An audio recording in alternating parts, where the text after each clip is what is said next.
Meeting of the Mobile City Council Tuesday, October 24th. Please stand for our invocation led by Public Safety Chaplain Margaret Ritchie and remain standing for the Pledge of Allegiance. Good morning. Thank you for the honor of allowing me to serve. Dear Heavenly Father,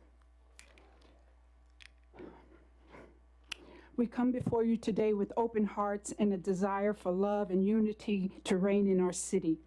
As Matthew 12:25 reminds us, a divided kingdom, city, or house cannot stand. We recognize the importance of coming together and working as one for the betterment of our community. Lord, we pray for peace and harmony to fill the hearts of every individual in this city.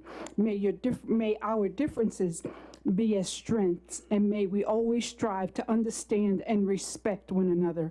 Help us to set aside our own personal agendas, interests, and instead focus on common goal of building a prosperous and thriving community. Father, we ask you for your guidance and wisdom in fostering a spirit of cooperation and collaboration among the people of our city. Give us discernment to identify opportunities for working together and inspire us with creative solutions to benefit all. We also pray for a blessing of prosperity over our city. May our collective efforts continue to bring about positive change and growth, both economically and socially. Help us to prioritize the well-being and happiness of every individual, creating a city that is inclusive, compassionate, and supportive. Lord, we thank you for the love and unity that already exists in our city. We ask you that you continue to straighten those bonds and that you magnify their impact. May our love and support for one another create a ripple effect, inspiring neighboring cities and communities to embrace the power of working together. In your holy name we pray for love, unity, peace, and harmony, blessings and prosperity upon this city. Amen.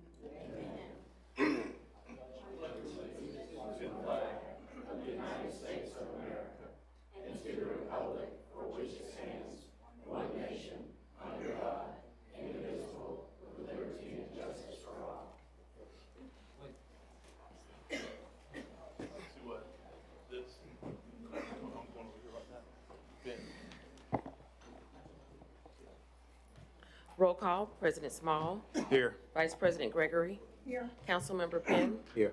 Councilmember Carroll.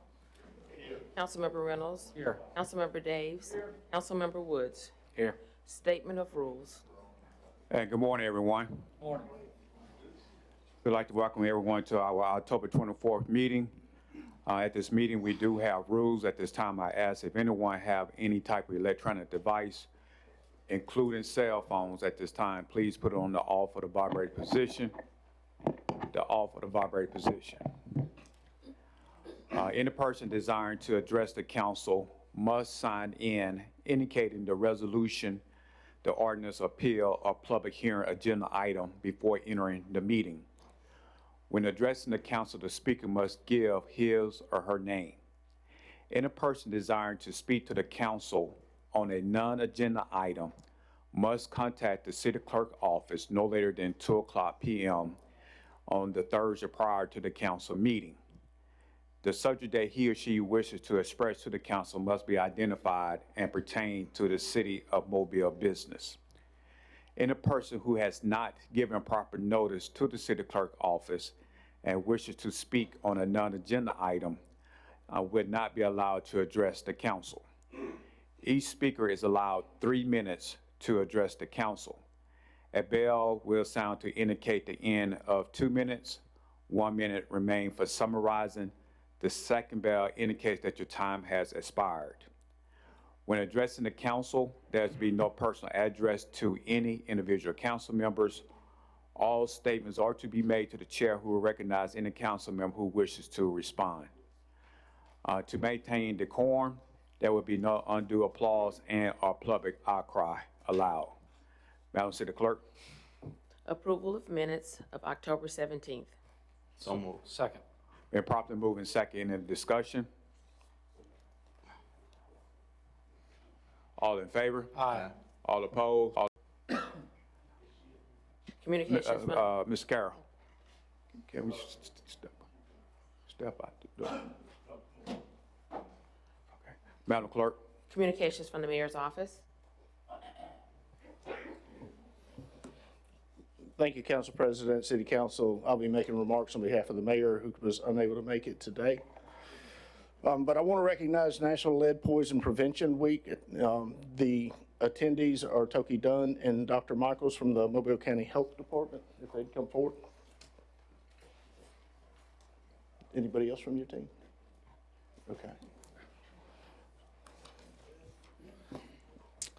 Proclamation. Whereas the Mobile County Health Department and the Alabama Childhood Lead Poisoning Prevention Program strives to support efforts to keep children living in Mobile County lead-free.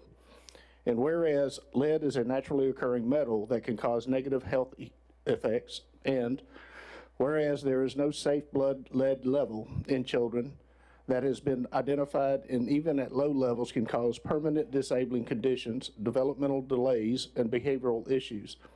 And whereas testing for elevated blood lead levels is encouraged for children aged 12 to 24 months or age 24 to 72 months if they have no record of ever being tested, and those living in high-risk neighborhoods. And whereas there are steps that healthcare providers, parents, and guardians can take to protect children from lead exposure, and whereas childhood exposure to lead is preventable. Now, therefore, I, William S. Stimson, 108th Mayor of the City of Mobile, in support of the efforts to advance the health and safety of all Mobilians, do hereby proclaim October 22 through 28, 2023 as National Lead Poisoning Prevention Week in the City of Mobile. Done at the City of Mobile, Alabama, this 24th day of October 2023, signed William S. Stimson.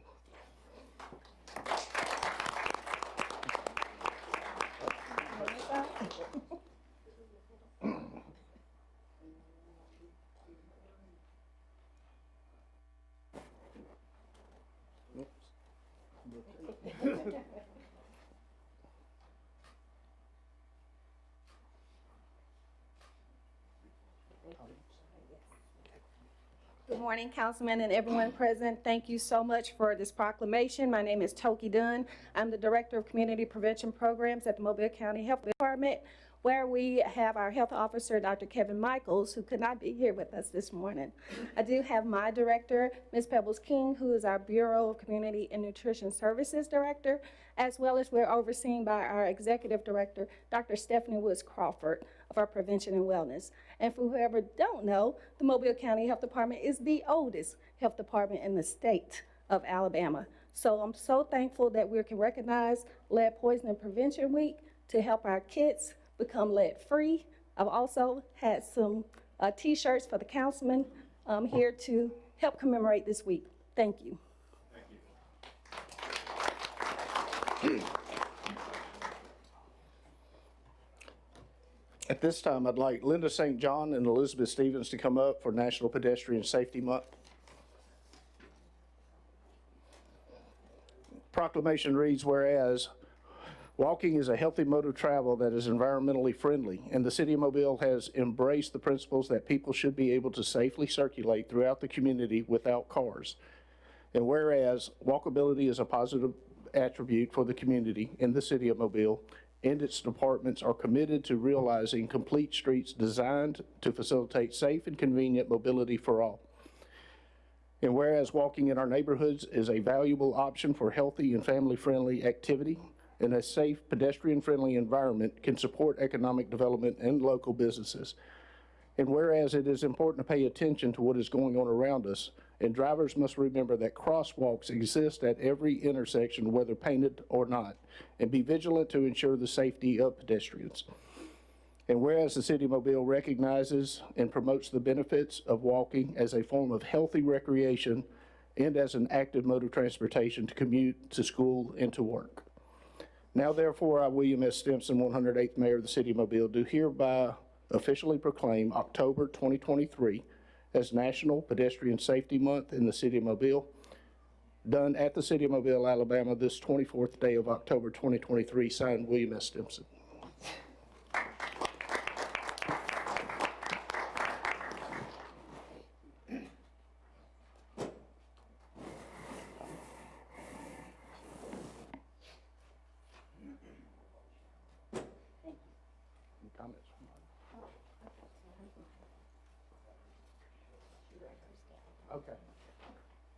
Got comments from Ms. Stevens. I sent it for later, but I can just go and do it now, right? Okay. Good morning. I bring greetings from the downtown community, and I'm so thankful to Chief Barber, to Nick Amberger, to Jennifer White, to Jim DeLapp for their efforts and their great cooperation through the past few years, especially with regards to the optimizing the streets for safety and development plan that we did in 2020 and that is in the process of beginning to be implemented. In preparation for this proclamation, we have decided for National Pedestrian Safety Month, we have worked up the Walk Your Neighborhood form from the toolkit, the news media kit, and we're going to be promoting that.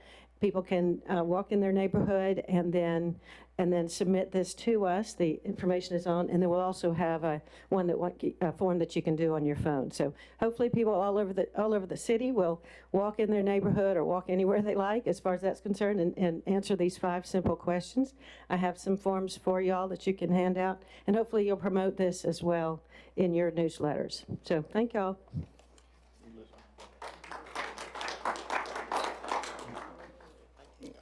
Council President, that'll conclude any remarks from the mayor. All right, thank you.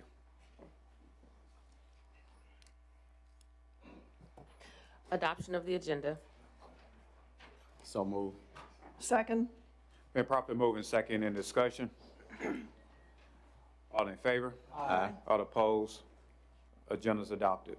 Appeals, we have requests for waiver of the noise ordinance on November the 12th in Cathedral Square, November 18th on Charleston Street, December the 9th in Lions Park, October 29th on St. Anthony Street, December 31st on Government Street, February 11th on St. Anthony Street, February 13th on St. Anthony Street, October 28th on Harness Way,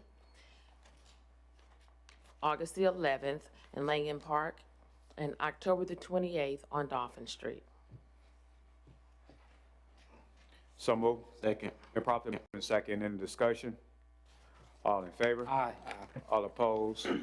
Appeal passes. Public hearings. Today is the public hearing to declare the structures at 1957 Pleasant Avenue, 1907 St. Monica Drive, 401 Claude Harris Drive, public nuisances and ordering them demolished. This open up the public hearing for these particular said items. Is anyone present that would like to address the council? If so, you may come down to the podium. Again, these public hearings are open. If not, these particular public hearings are closed. Presentation of petitions and other communications to the council. Charlie McCants.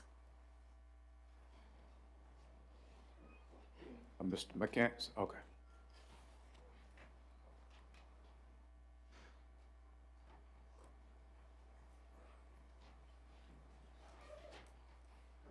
Morning. My name is Charlie McCants. I'm the owner of the Gulf Coast Gladiators. We are ABA basketball team here, and we are planning for upcoming season.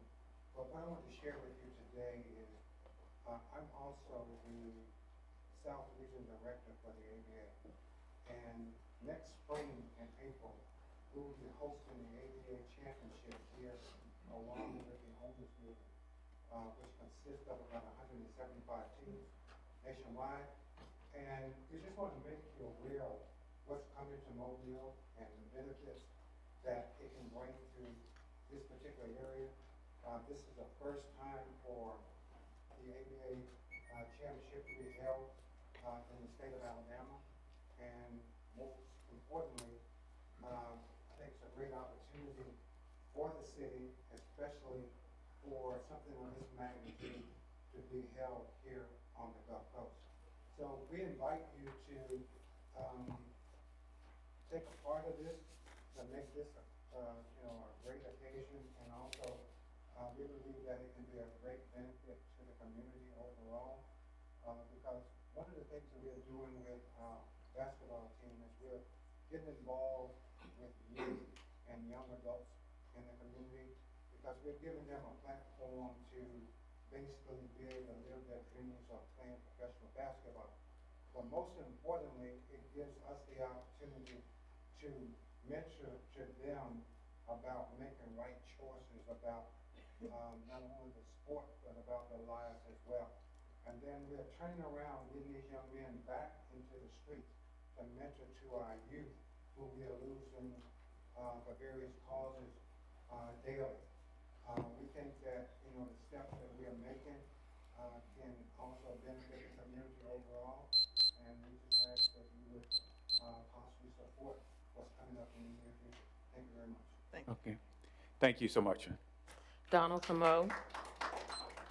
And remember, artists, no undue applause. My name is Don Camo. I'm the Executive Director of the Exploring Science Center. Really, I'm not going to take too much of your time. I'm here to talk about the Cuba exhibit that is finally on its approaching. I also brought some press boxes for all of you that will be distributed while I'm speaking. Thank you. Appreciate that. Now we can hear me. As most of you know, we just celebrated this month 30 years as sister cities with Havana, Cuba. This is a huge celebration, not just for our city, but for also the people of Cuba. I went there back in March when we put up the plaque to celebrate our over 300-year relationship and how they got baseball.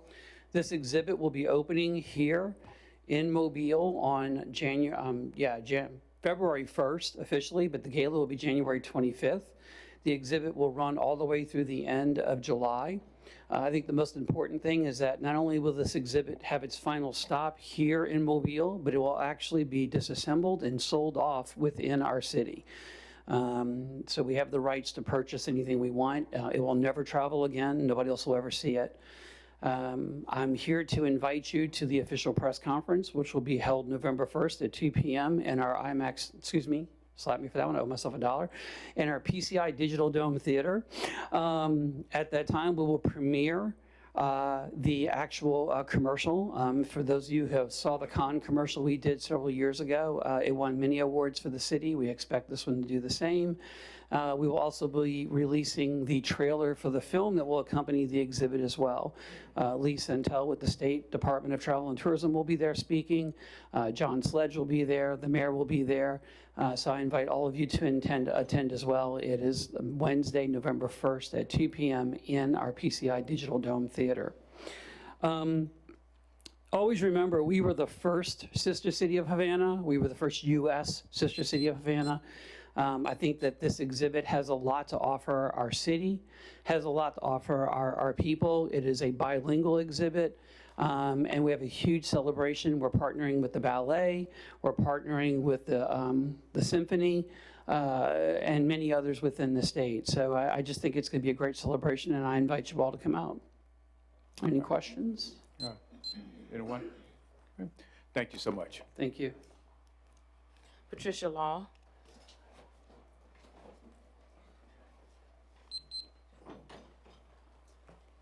Good morning. Hey. For the sake of time, I'm just going to read this. My name is Pat Law. I am here again. A few months after the purchase of a property located at 162 South Broad Street, the construction began by the City of Mobile and Walton Construction Company. You, the City of Mobile, constructed a roundabout built up 5 feet higher than the original level of the street and poured my driveway and sidewalk wrong, which has caused substantial drainage damage to our property that you continue to ignore to this day and have not come out to rectify the solution, because I don't think you have a solution other than tearing it up and redoing it. We have been back and forth since the beginning of this claim for some time now. We have had professionals come out and assess the damage to our property and sent this information to your insurance company. You sent engineers and representing you to represent you. Also, they told us that the situation was problematic on part of the City of Mobile and the construction work done by the city engineers and Walton Construction Company. Walton Construction Company was selected by the city along with Volkert engineers and others. Again, how does this mess like this occur? We took this property and renovated it as it sits in the heart of the city, looking like the White House owned by a black family. This makes me question the fairness and consideration of the situation. We are proud of this historical property purchased by a black family. Our intentions to Airbnb it and for historical purposes. And for you to create this nightmare on Broad Street for my family is no laughing matter, and I take it very seriously. So you rather prolong this situation when you know it's a cover-up, just like so many other issues that take place in this city. Just like the campaign for Conti Street, I will be launching a campaign for saving 162 South Broad Street. My family's hard-earned work and investment should not go down the drain due to others benefiting and profiting from the suffering that you're causing my family. Thank you. Phil Audience, Williams. audience, remember, no undue applause. Phil Williams.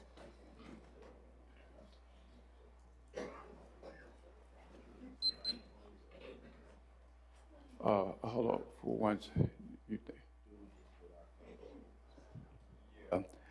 Could you just wait for 1 second? Chief Barber, I think in during pre-council, we had one of your adjuster to speak about that. Is it possible they could just speak about that in the play? I'm sorry, sir.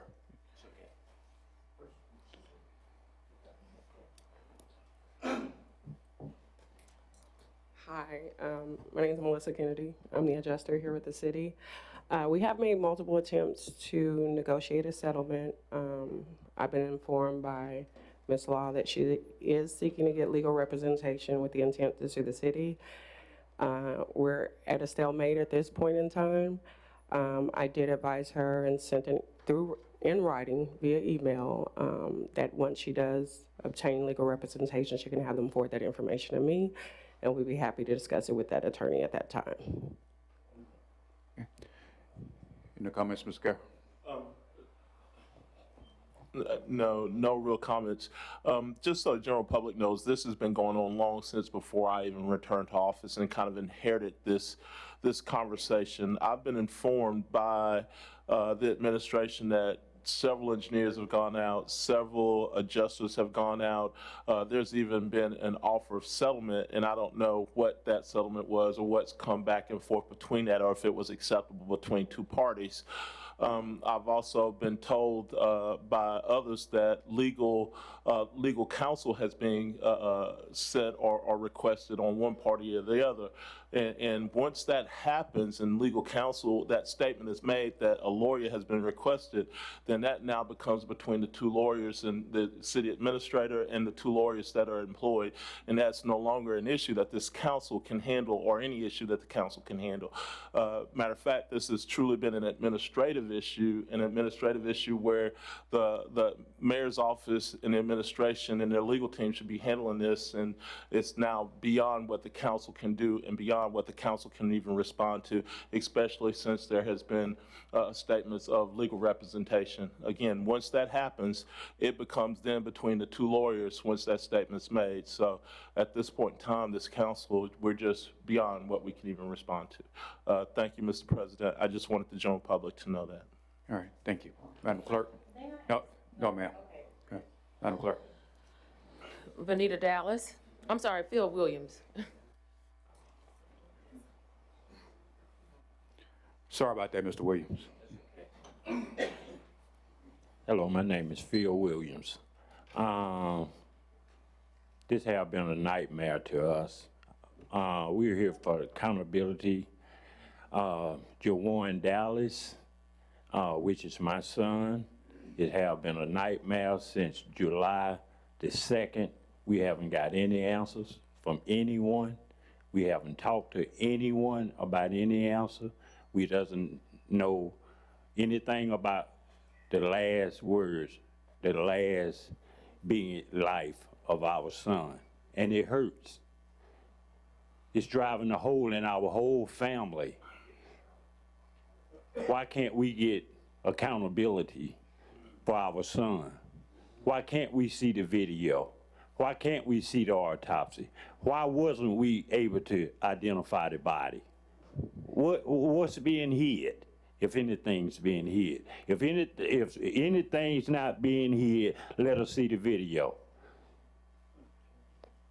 Can y'all imagine each and every one of y'all in here, if y'all have kids and your kid get murdered by the Mobile Police Department, the ones supposed to be here to serve and protect?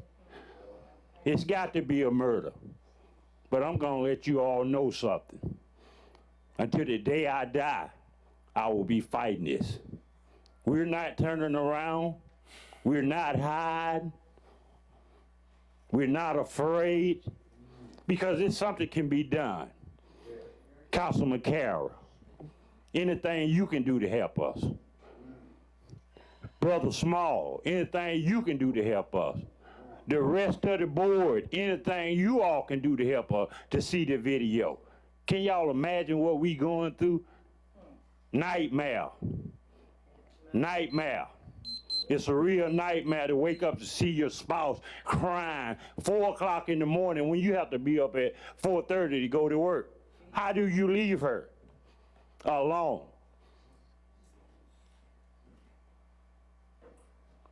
Do anybody here have feelings? Anybody other than us? These people are supposed to be here to serve and protect. We pay taxes. We don't go to the grocery store and get $500 worth of grocery for $500. We have to pay tax. We vote to get y'all in here, and y'all supposed to work for us, the people.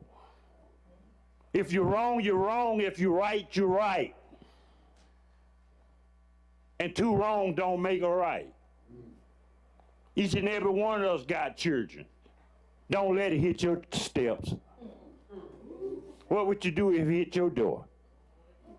How would you all feel? Every day y'all see me here, I'd miss work. Mr. Williams, just 1 second. Orders, I'm gonna ask you again to please, refrain from making gestures as the speakers are speaking. If not, we want to ask that the Sergeant Arms to remove you from this room. We're going to respect each other and respect the speakers when they speak. Mr. Williams, I appreciate you coming down. Can I say one thing? I'm challenging the whole board for accountability. And we want to see the video. Yeah, Mr. Williams, I can pretty much speak just about on behalf of all the 7 council members when I make this statement here. If it was our choice, again, if we had the power, we would have been let you all see the video. When you all had came, or your wife was coming down. She here. Yeah, I know, I understand. Was coming down earlier. I told her if it was my child, I would want to know. We don't have that power. If I had a power, you would have seen that video back in July. When I made the statements in council meeting earlier this year, if Tennessee can do it, Alabama can do it. That's right. I don't have the power. Somebody at that board knows somebody. Ms. Williams, that's the upper with the administration and with the state. If we could do that, Mr. Williams, especially me, I would do it. I would have been done it. I understand that this is a sounding board and y'all have to have a sounding board, and I'm not stopping you all from coming down here at all. But the thing about it is I just want you all to understand and the public to understand that I can pretty much speak on all 7 council members. If we had the power, we would have been let you all see that video. We don't have that power. Y'all know who got the power though. Audience, I'm gonna ask you one more time. I'm gonna ask the Sergeant Arms that they see anyone that's interrupting, please excuse them from this room. We're gonna respect each other. Just as well as you don't know, Mr. Williams, but we do not have that power. And again, my heart goes out to you and to the mother and to the family and to the friends. My heart really does. But I'd be lying to you by saying that we don't. I would have been let you see that video. And again, not stop you all from coming down here. We understand that this is a sounding board, but I just want you to understand that it's not us. Mr. President. Mr. Carroll. Just a question. Maybe someone knows where we are in the process of getting this or having that information finished and brought back to the city. Chief Barber, has the toxicology been done? Is that information ready? Are we at a point to where we can help expedite? And here's the issue. It's the wait that's killing everybody now. And you know, for lack of a better analogy, I've seen too many crime incidents when a city can call and ask them to speed something up if there was a need or necessity. So where are we with getting this information back to the family? So Chief Prine is here to really address this issue, but we have completed all the investigative material, the cause of death, the toxicology, everything's been turned over to the district attorney's office. I have extended my condolences to the Dallas family. I think they have a right to see the video. I'm just waiting for the district attorney's office to release it under the Grand Jury Secrecy Act so that we can proceed. It was my understanding that once all of that information came back, that we would be in a position to release the footage. No, the understanding was under the Grand Jury Secrecy Act, we have to wait till the grand jury completes its investigation of this matter, then it can be released. So how far out is the investigation with everybody, with all information back? All the investigative material has been completed and turned over to the DA's office, and so that's all been done. So can we, or should I say, can the administration request that the DA move this up the timeline so that this family can get some relief instead of having it pushed off months from now? The question is can it be moved up to a current docket or to a current position to where information could be delineated to this family? Yes. So have we done that? The last of the investigative material was turned over to the DA, I believe, yesterday. Is that? And so I got on the phone with the DA's office about expediting this process so we can give the family some relief. And so we're seriously trying our best. We actually moved the toxicology through a request through DFS to expedite that process. So now we've completed everything that the police department can turn over to the DA's office. We just need to wait until they can get it scheduled. And I think they're going to move pretty quickly now. Well, you used the key word there was wait. Now, we've been waiting for a while, but now since we have everything in place, my request from the administration is to bear down with the DA so that we're not waiting and let's move it forward quickly. If everything's in place, then I'm pretty sure that we can request or request to somewhat influence that it be moved forward so some type of relief can be given to both sides of this issue. Mr. Carroll, that's my statement, is that I got on the phone with the DA's office yesterday with Chief Prine and asked them to expedite this process so the family can see the video. Chief Barber, I don't want to be rude, but that's not a date certain. Ask for a date certain so that we can give people a date certain. You know, to say that we've asked is great, and you guys have done a good job to get it here today. But if we had a date certain, then we all know what we're working towards. We all know what and when the relief will come. Ask the DA for a quick date certain so that we can help serve these people. Can you please do that? It's been done, but we'll continue to do that until we get this process completed. Thank you, Chief Barber. Let me also ask our attorney a question, because I really want this family and the public to know that this council don't have no jurisdiction, but we are with the family to let them, get their questions answered. But our attorney, is it possible that this council in agreements to write something to the DA office to ask them to push this up? Can we do something like that? Mr. President, we can absolutely write a letter or some formal correspondence on behalf of the council to the district attorney asking them to expedite this, yes.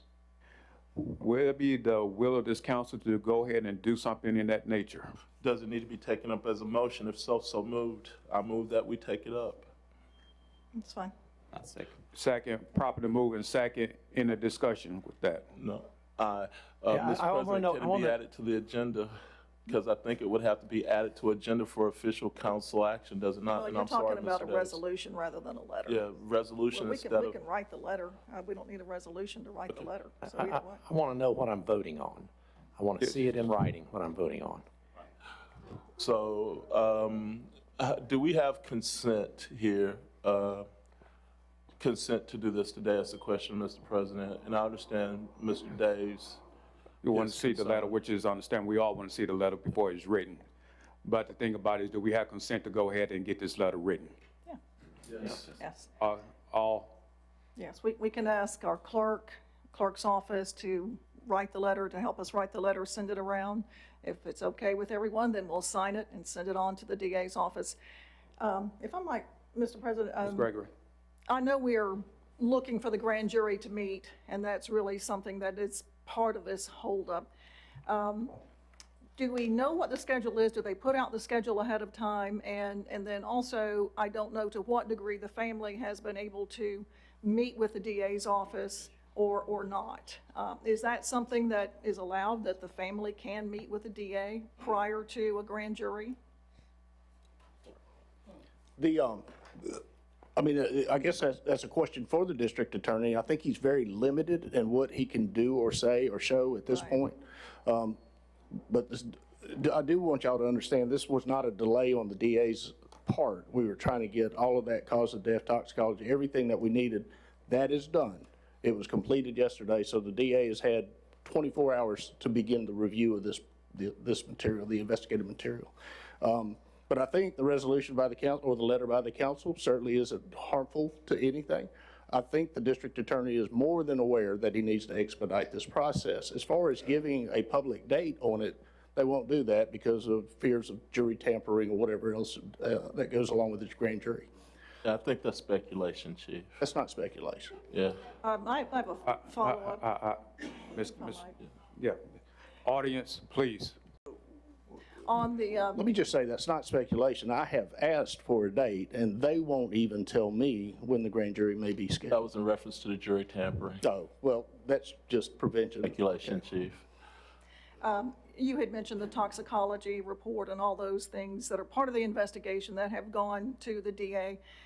Is there any part of that cause of death toxicology report that we know has come in? Is there any part of that that can be shared, or is that something that strictly goes to the district attorney for the grand jury? You know, it cannot publicly be shared. I have offered Ms. Dallas, I'll extend the offer to Phil Williams, the father, that I will sit down with him and discuss what the facts and the truth are in the case. I'm more than willing to do that, but I think they've been advised by counsel not to do that. Yeah, well, I would agree with Councilman Small that if it was up to us, we would certainly be willing to show the body cam footage. We would like to see this move along at a faster pace, but we are at the mercy of the state and the courts, and they have a schedule and a timeline, and unfortunately for us in this room, we don't make those laws, so we are here to listen and help as best we are able to do. Mr. President. Yes. Mr. Penn and Mr. Carroll. Thank you, Mr. President. I definitely support the council with writing the letter in support. I think it's vital, but at the same time, I understand your concerns about the body cam. The body cam is not just to protect the citizens, to protect the police.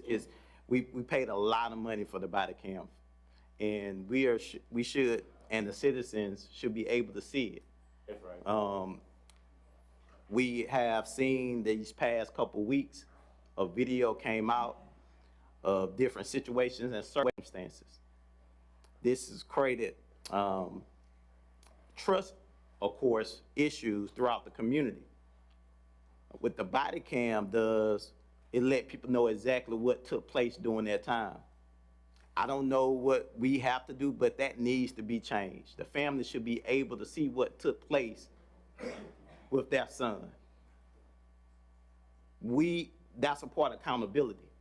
I said it before in the beginning. If I was an officer, or even I remember when I worked as a teacher, I asked them to put cameras in my room because I want people to see what's taking place. If I do anything wrong, or if the student did anything wrong, it was able to capture what took place. That's what the body cam is for. So I understand the family concern. If I had the authority, you'll be able to see that body cam footage right away, sir.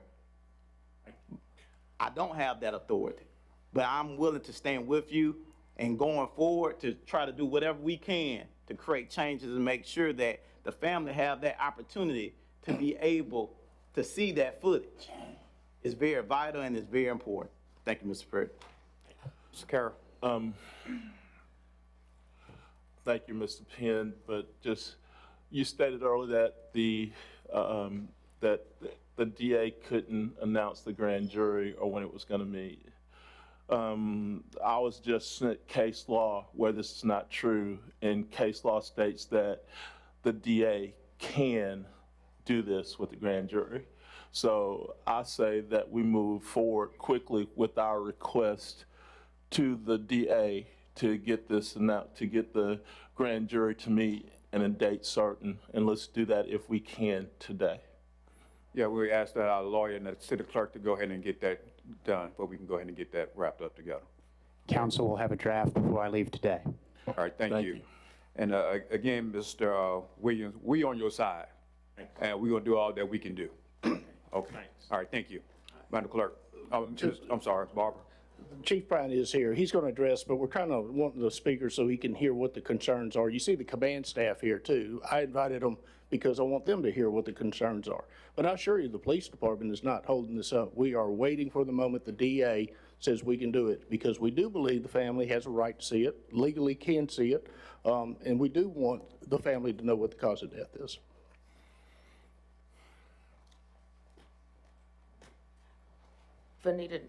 Vanita Dallas.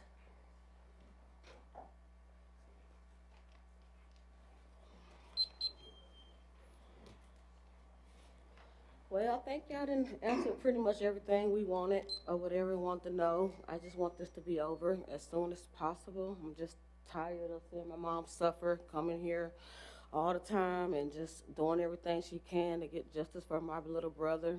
I just appreciate y'all help, and hopefully we could just get the footage done to get us some rest, some peace, to move on with our lives if we can. I appreciate y'all help. Thank you. Thank you. Latanja Thompson.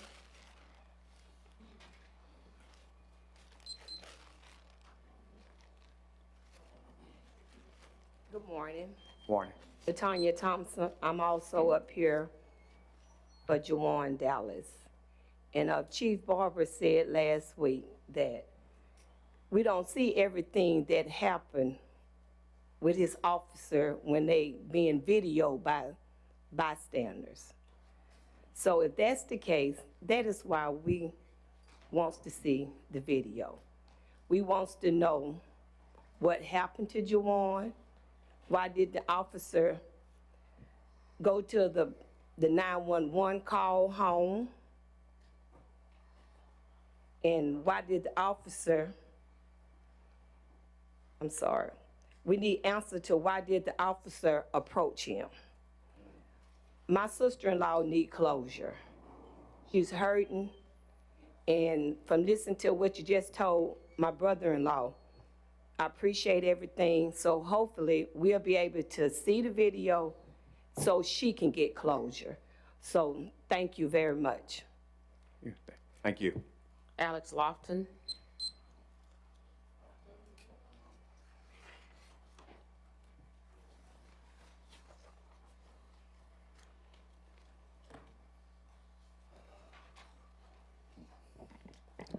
Good morning, Council. My name is Alex Jerome Lofton II, and I come here to stand in solidarity with the Dallas family. Initially, I was going to talk about the history of policing in this country, but we ain't got to talk about that because I refer you to the DOJ report when it comes to white supremacy. But to be honest, I've been encouraged by what I've seen today. I mean, we've been coming out here for 3 months since July 2nd. This is the first time I can say from the council, you guys made a step forward, an honest step forward to try to find some relief for Miss Dallas family. I want to commend you for that. And I also want to state that you can go further, because we don't need the body cam to know what happens. All we need is that autopsy report. That is a matter of public record, if I'm not mistaken.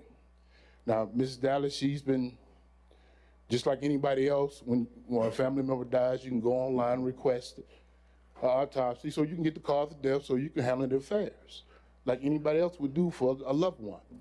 But when she goes online to try to order an autopsy report to get a cause of death, she go see the DA. And when she tries to reach out to the DA, she gets nothing.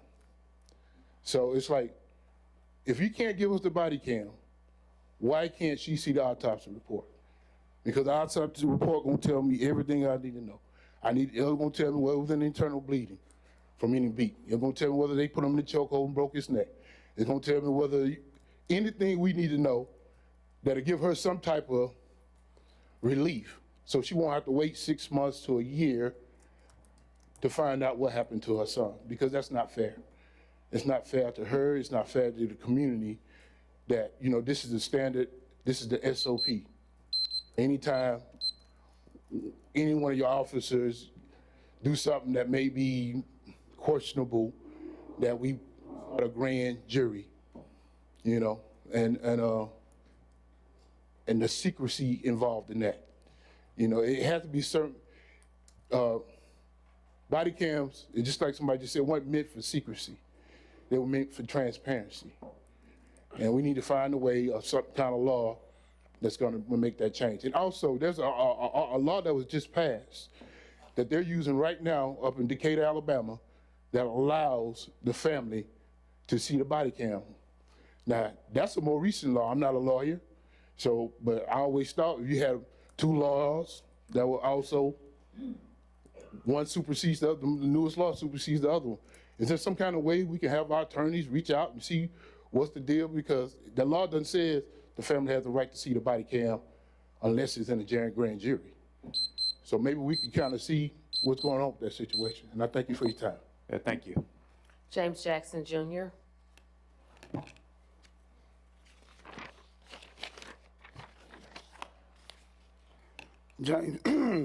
James Jackson Jr., 224 Garrison Avenue. Good morning, everyone. Just want to say that I'm here to advocate for Juwan Dallas as well. It's a shame that a young man sits in his car, he gets confronted by the police for doing absolutely nothing, and he loses his life.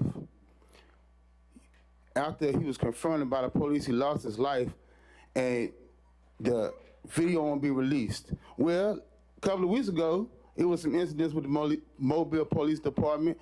The video from an outsider got these policemen held accountable. I wish somebody would have put out a camera when J1 was, confronted by the police department. We wouldn't even be here. Those officers would have been held accountable. So I'm just here to say this. Justice for Jay. Say no more. Show the video. Lack of integrity and transparency is not one Mobile. Kerry Williams.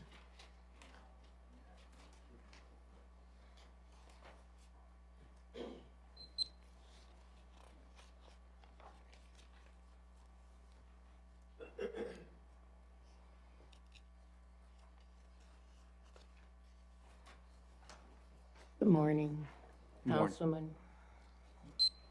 Arbor, and those in attendance. Christine, I'm not going to stand here and beat a dead horse to death.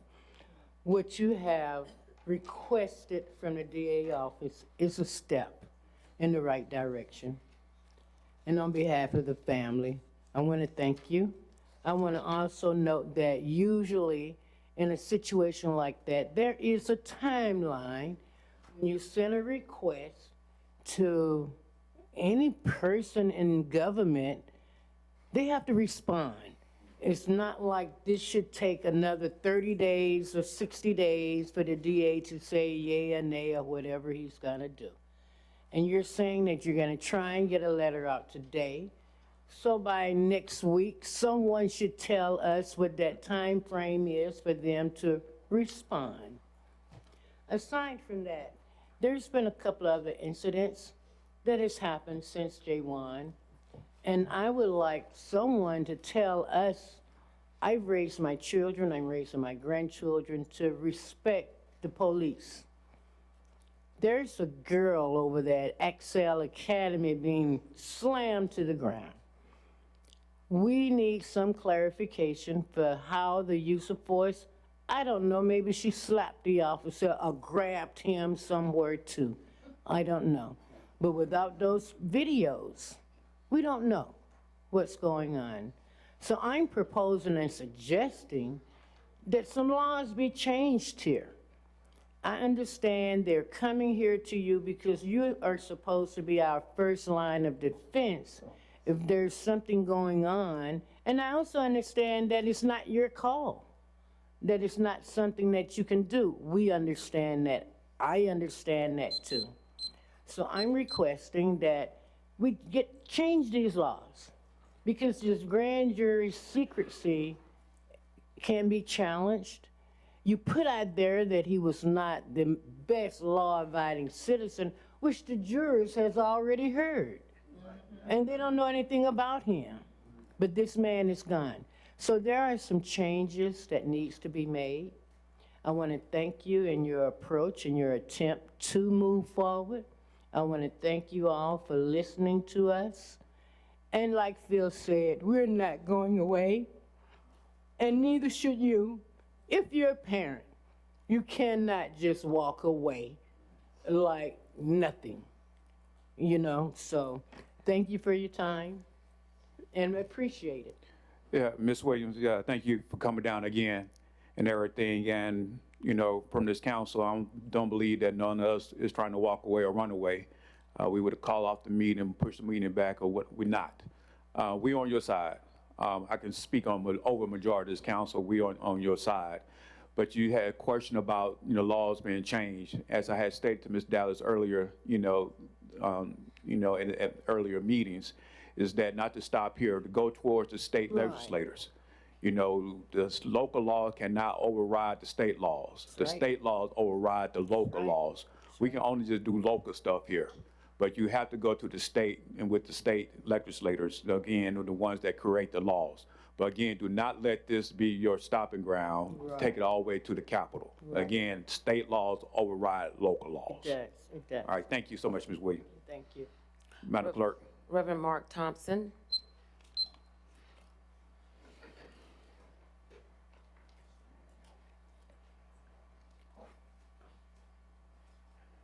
Good morning. My name is Reverend Mark Thompson, and I'm the former founding chair of the Washington, D.C. branch NAACP Metropolitan Police and Criminal Justice Review Task Force. Our task force authored legislation establishing the Office of Police Complaints. We were enlisted by the Chief of Police at the time to address discriminatory police text messages, and we consulted on establishing new use of force guidelines. We also established a diversity awareness and sensitivity training program at the DC Police Academy. In that program, I taught a class entitled The Historical Relationship Between African Americans and Law Enforcement. So while I may not live in Mobile, I'm one with extensive experience in these matters in another major city, and I'm a board member of the Bridge Crossing Jubilee in Selma, where my great-great-grandmother was born in 1858. And the text from my course at the DC Police Academy included some of the groundbreaking research of renowned clinician, the late Dr. Amos Wilson. He wrote, "Over-policing communities leads to the criminalization of those communities, justifying oppression, denial of civil and human rights, and discrimination on the basis of race and class." He also wrote, "Police personnel should be taught to perceive and acquit themselves not as occupiers of any community, not as its rulers or as enforcers of quasi-colonial laws, but as its servants and employees. The police and criminal justice establishments should be prepared to actively listen to the community and diligently support its efforts, not paternalistically and autocratically dictate solutions to its problems. This community has spoken, and the city leaders should listen. The world is watching.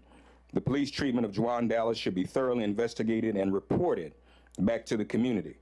And most importantly and immediately, the Dallas family should be allowed to see the video that has been withheld from them for far too long. What's the point in having body cams if those body cams don't lead to accountability? As Dr. King himself said, we can never be satisfied as long as we are the victims, pardon me, of unspeakable horrors of police brutality. I'm happy to hear this Mobile City Council has agreed to write a letter. Excuses no more. It's time to release the video. And I would ask the City Council to even join this movement now and say his name, Jawan Dallas. Thank you. Dr. Roderick Van Daniel.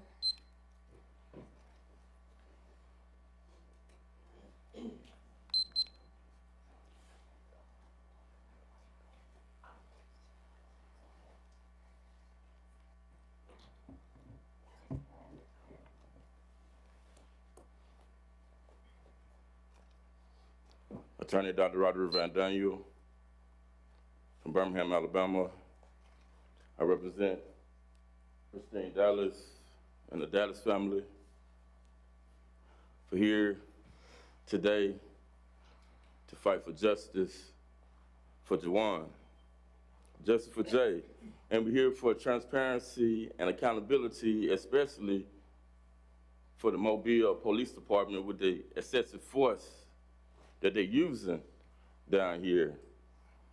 And for they breaking laws down here, as far as asking for driver license, was a case was just in the 11th Circuit. It's called Edgar versus McCall, 2023. Basically stating that a police officer can only ask for your name, can only ask for your address, then the explanation. That didn't happen that day with Jawan Dallas. City Council, you do have the power to make sure that the Mobile Police Department get training, get the proper training. You have that power. They need to know the laws of this state. They need to know the laws of these cities and don't be using excessive force on the citizens of Mobile and Mobile County. Also, I want to address the Secrecy Act. They're using this act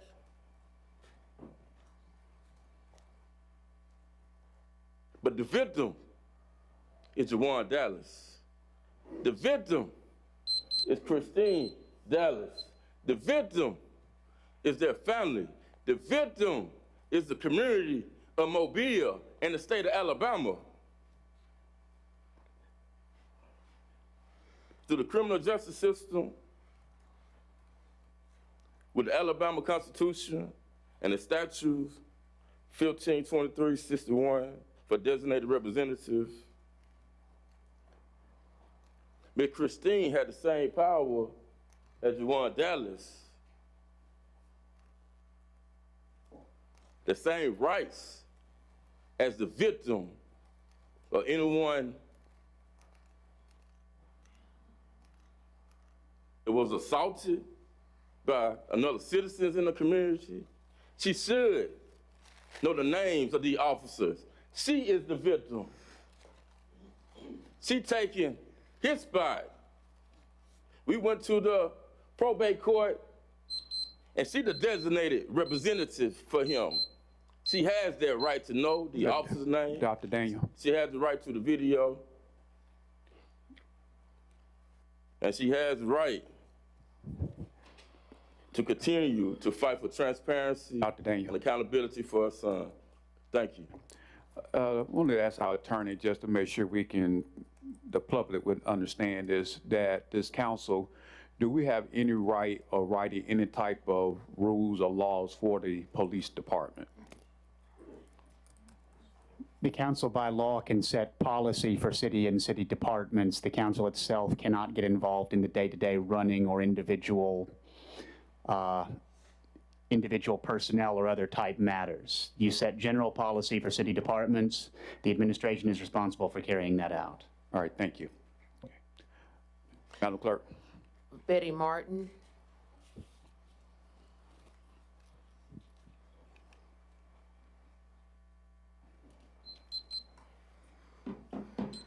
Hello, My name is Betty K. Martin. I'd like to thank everyone for the opportunity to speak here today. I will be speaking on the transparency and justice. The city of Mobile killed my brother-in-law, Jawan Dallas. Jay was a humble man with a heart of gold. His life was taken far too soon. We are asking for the right to see what happened. His mother should be able to see the body cam. Sorry. We just want to know what happened to Jay. In last week's meeting, they said that in order to request the body cam, that you must be shown or heard on the body cam. Well, if the police kill the person that is shown or heard on the body cam, who is to request that but the family? We just want what's right. We want her to be able to have closure. We want to see the video. That's all. Thank you. Thank you. Dawn Remington.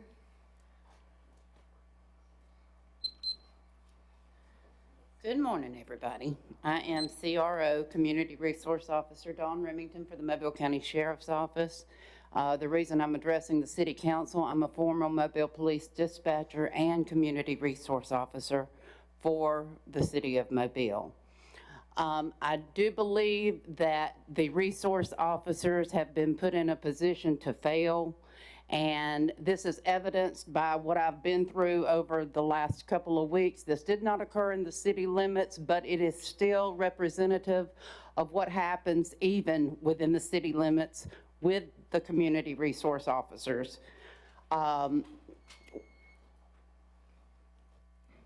As I am directing traffic, whichever way that I am directing traffic, I am in front of the traffic with my arms outstretched like this. That way, a person has to go through me before they'll ever hit a school bus full of children. As is evidenced here today, and I wasn't even aware that we were going to have this about the young man whose life has been lost. The most precious thing that everybody has is their children. That is my main goal in the job that I do, and I take it very seriously. 3 times over the past week, I have had my stop run through twice. One time almost hitting a daycare van, one time almost hitting a school bus, and one time almost hitting me. I invested myself because we have so little authority and ability to do anything. I invested myself in some digital sunglasses so that I could take the tag number of anybody failing to obey my command when I'm directing school traffic. That did happen. The morning with the daycare, I did take the tag number. I went to my captain and I told them I want something done. I want this done because 8 years ago, a guy and a girl were fighting on the side of the road. The girl was thrown into my car, flew 20 feet, and was killed. I have been through litigation for 8 years over something the state trooper, traffic reconstructionist deemed could have been any car going down the road. Several thousands of dollars, mental anguish, and everything else that I have been through, I wouldn't wish on anybody. But some of these people that are feeling entitled, or else they have been conditioned to have such a disrespect for the law and any kind of law enforcement, will just fly right through my stop as I'm trying to turn a school bus, a daycare van, or whatever, and there's no repercussion. So they just sitting there thinking like, hey, little highlighter looking girl, what you gonna do about it? And you know what? There's not a thing I can do about it. Thank you, Ms. Remington. I do have a suggestion. Thank you. Your time has expired. But with that chief, don't she need to report that to her supervisor? She did. I have reported it to the supervisor. The only thing that I wish to say to the council while I have you all here is that not everybody will go out and buy their own sunglasses, but before there is an accident and somebody's child is killed, I am suggesting possible cameras at the intersections of the schools where the CROs are working, or body cams. Ms. Remington. Or yeah. the things. All right, thank you so much. Thank you so much. Did she say which school crossing she had? Well, Yeah. I'm county, so this doesn't have to do She with the county. city, but I have experienced these things in the city limits when I was a city CRO as well. And I just feel like we need to do something before somebody has to lose their kid. All right, thank you. Thank you. Sylvester Cheatham.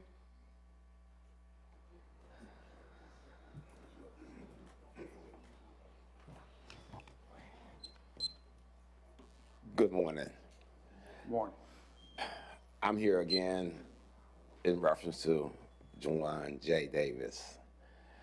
I appreciate you all's input and concern this time. It did my heart good because I see that you all haven't deserted the family completely as I thought or I was feeling. Because we all pledge to a flag. It says one nation under God. And it says with liberty and justice for all. And that's the only thing that we are asking for. And the next question I have is, because I'm a father of 5, a grandfather of 6, and a great-grandfather of 4, and these are boys. These are all boys. My question is, where are the officers that were involved? Are they suspended? Are they on desk duty? Or are they still on the streets? I'll need to know to have comfort when my kids and grandkids go. I don't have to be sitting up all night worried that they might run across the same officer and I'm feeling like, hey, I don't know if he's mentally right. Can anyone tell me where the officers are? What their status is, please? Anyone? We're going to ask the chief to sum up everything and go once everybody finish. I really appreciate that. Thank you. Thank you. Reverend Tony Allgood.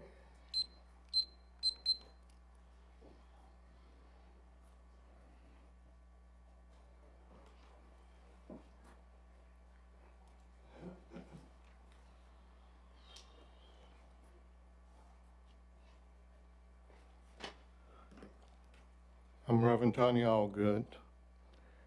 I'm here to speak on behalf of Justice for Juwan Dallas and his family. You know, we have serious problems in this community. And it seems to be a growing serious problem with some in the police department. There's been no real transparency for the family. I mean, can you imagine having your child killed at 9:30 at night? They know who he is, but then the family's not notified till 3:30 the next day? And then they're not allowed to go down to the morgue and view the body? You know, these are issues of right and wrong, and this is just wrong.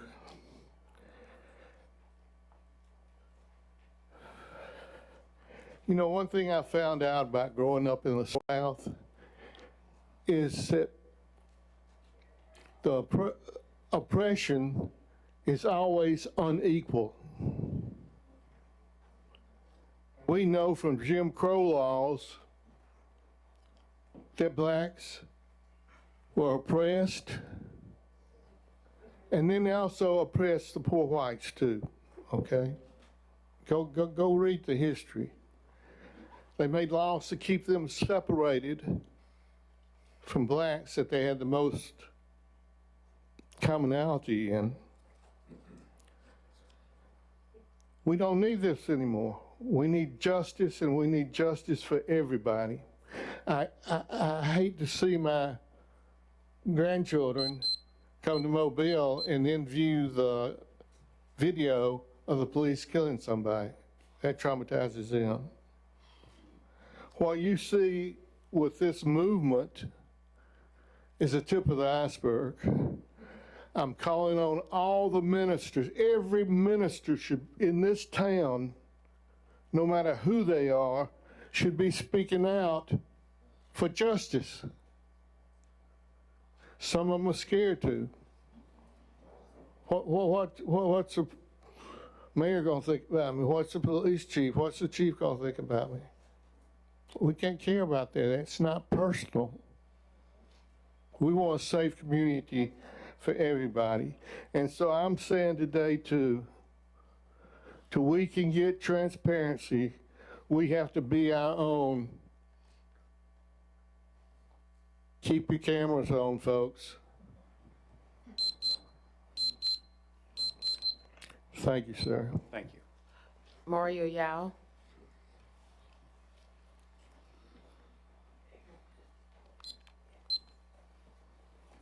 Good morning, Council.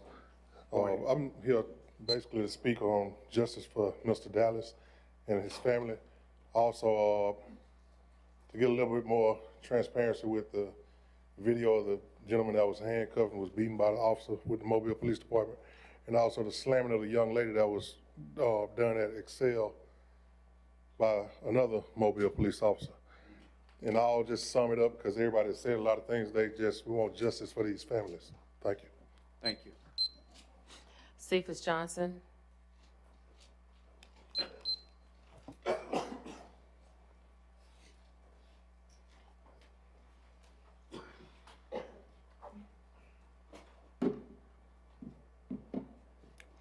Good morning, City Council. Morning. I too is not a citizen of Mobile, but I am a citizen of Oakland, California, and I also suffered the same pain or egregious act from police officers by the killing of my nephew, Oscar Grant. So I'm here also to support, of course, Jawan's family in this journey to get justice. Thank you, Councilmember, for speaking up powerfully about transparency. Listen, the power of the police to use deadly force, as we know, is the most significant responsibility we can give any public official. That responsibility, let me just say it like this, any public official that can use deadly force, that responsibility must be guided by common sense legislation that protects human rights and save human lives. We're having this discussion because Jawan lost his life to a public official that we believe wrongfully acted in the murder of him. I've heard you state that this council can only do so much and we need to take it up to our legislators. That I do agree. There are legislations that needs to be passed so that families here in Mobile can have the right to see the video that this city pays so much money for these officers to wear, and to be untransparent with the idea of bringing lapel cameras and body cameras into this policing agency is a crime for them to deny the community that right to see, especially Christine, the mother, and the family in this community. The state of Alabama, as you know, for several years, Birmingham has led the cities for the most murderous in this state. I'm here to say that I believe, based on fatal encounters, that Mobile has now become the murder capital of the state of Alabama. So we need to investigate that, because we talked about training. It's not a training issue. It's a cultural issue that exists in this police department that has to be addressed. So we are appealing to you to assist this family in writing letters to the Department of Justice so that they could come here and do a pattern and practice investigation on these police officers in this agency here. That is the only way we're going to bring real transparency and accountability to this city. So we're appealing to you to assist, not address the DA, but the DOJ, and for them to come and take a look at what's really happening here. Yeah, thank you. Wanda Johnson.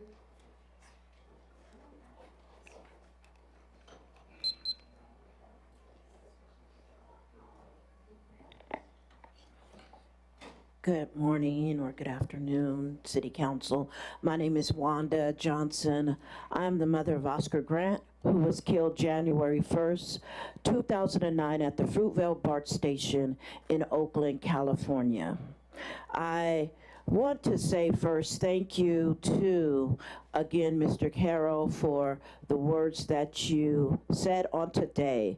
And I want to start out saying, when I came in and we had prayer, when the person who was praying, I thought about Micah 6:8, where in that scripture, it talks about what does the Lord require of you. And then in that, it says to do justly. And when we think about doing justly, that justly also has to do with your accountability and transparency. And when we look at what happened with Jawan, I stand with Christina as she fights for justice for her son. When we look at what happened with Jawan and we look at the statistics of America, we understand that there is 5.7 per million African Americans percentage that's killed at a higher rate than any other nationality. And so when we look at that with Jawan being killed, and when we look at the statistics of Mobile, Alabama, there is definitely something that must have to change within this community, within our states, if we are a people who has been created to be equally with all people. When Jawan was killed, and it's been months since the autopsy, it's been months since the video cam, none of that has been displayed. And if we want to say we are a justly people, if we want to really pray and believe what we're praying, we must start out by being the people of the Bible that we're praying and the God that we're praying to. If we are to love one another, if we are to respect one another, if we are to be accountable to each other, we could start today by showing the video cam. We could start today by giving the officers names. We could start today by showing what happened, and not only showing what happened, but to hold those accountable for what happened if they did any wrong acts. When we think about and we look at our nation today, we have a long way to go. Dr. King spoke in this great state. My family is from this great state. And so because when we think about looking at the civil rights and we understand that the policing was built on the same very ones where our ancestors, where my family lines was beat, where my family lines was held as slaves, when we look at the policing system, there has got to be something done with the policing system by changing it so that everyone can have that opportunity to have the free opportunity to live in our great states the way that they need to live. All right, thank you. Reggie Hill. Hello for Mr. Hillcom. Chief Prime, there was several questions that was asked to this council, which we do not know the information to. Could you come up and just summarize some of those questions as possible? Thank you, council. Thank you, mayor, staff, for allowing me the opportunity to come and talk with you today. Chief Barber was right in that I invited the executive staff that you see over here in the wall. This is the leadership of the Mobile Police Department. We are as educated as we are diverse on the Mobile Police Department. Couple things just to note before we get into that. I want to make some statements. I've heard a lot of people talk today, and the idea of having them here today, the executive staff, was so they also hear the sentiment of what's going on in the community. I'm out in the community virtually every single day, talking and socializing with someone in the community. Let me just say this. We all agree in here with Ms. Christina that we want transparency, and we're not going to, belabor the grand jury and all the laws that go with it. At the end of the day, I will say this, all the information has been turned over to the district attorney's office. They will dictate and decide when that date comes. And I have personally had a conversation with the DA, and he understands the sensitivity and the urgency as well to move it. I will also tell you that what a lot of people are not hearing is what the Mobile Police Department has done, and that is to ensure that we expedite this investigation, okay? We realize it's complex. We certainly realize that. We also, in record time, got a toxicology report back that typically takes 6 months to a year. And we have gotten that back because even the doctors at the Department of Forensic Science understands the sensitivity in it. So I want to make it clear, we are not without sensitivity and understanding and certainly empathy to what's going on here today. I want to also say that that case has been turned over. I've heard a lot of people talk about having children. I too have 3 adult children, and I couldn't imagine being in her shoes. But there are extenuating circumstances to everything. Nobody wants to get this cleared up more than the police chief. Now, I can assure you, that being said, there's been a lot of allegations made today. And I understand a lot of it has to do with emotions, the lack of information. It's not transparency. I have been as transparent, this department has been as transparent in the last 10 or 11 years than the history of this department.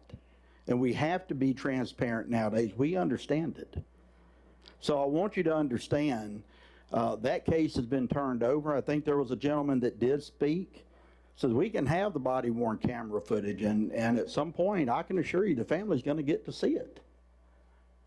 But I'll also assure you there was a gentleman that said we want to see the autopsy report because that's going to tell us what's going on, and I couldn't echo those sentiments more, and that is coming.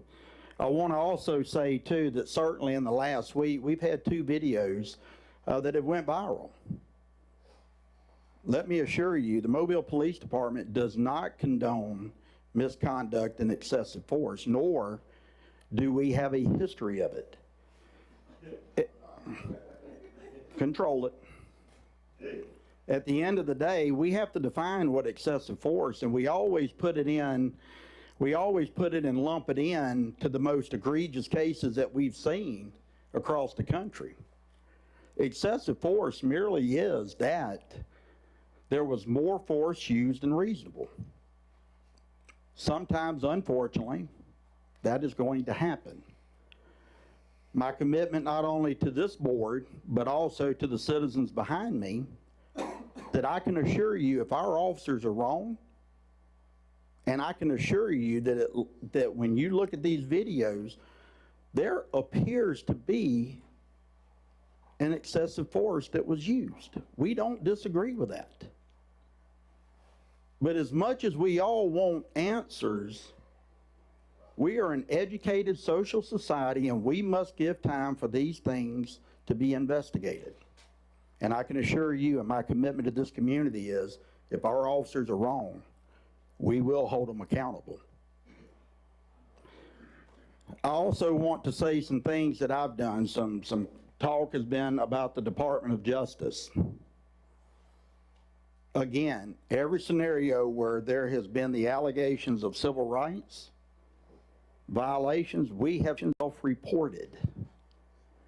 It also needs to be understood that the local Department of Justice, or FBI, does not conduct those investigations. It is sent to Washington.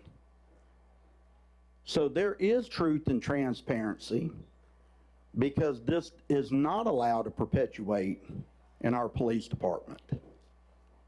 And I understand wholeheartedly, once that investigation leaves the 4 walls of the Mobile Police Department, I no longer have any control over that.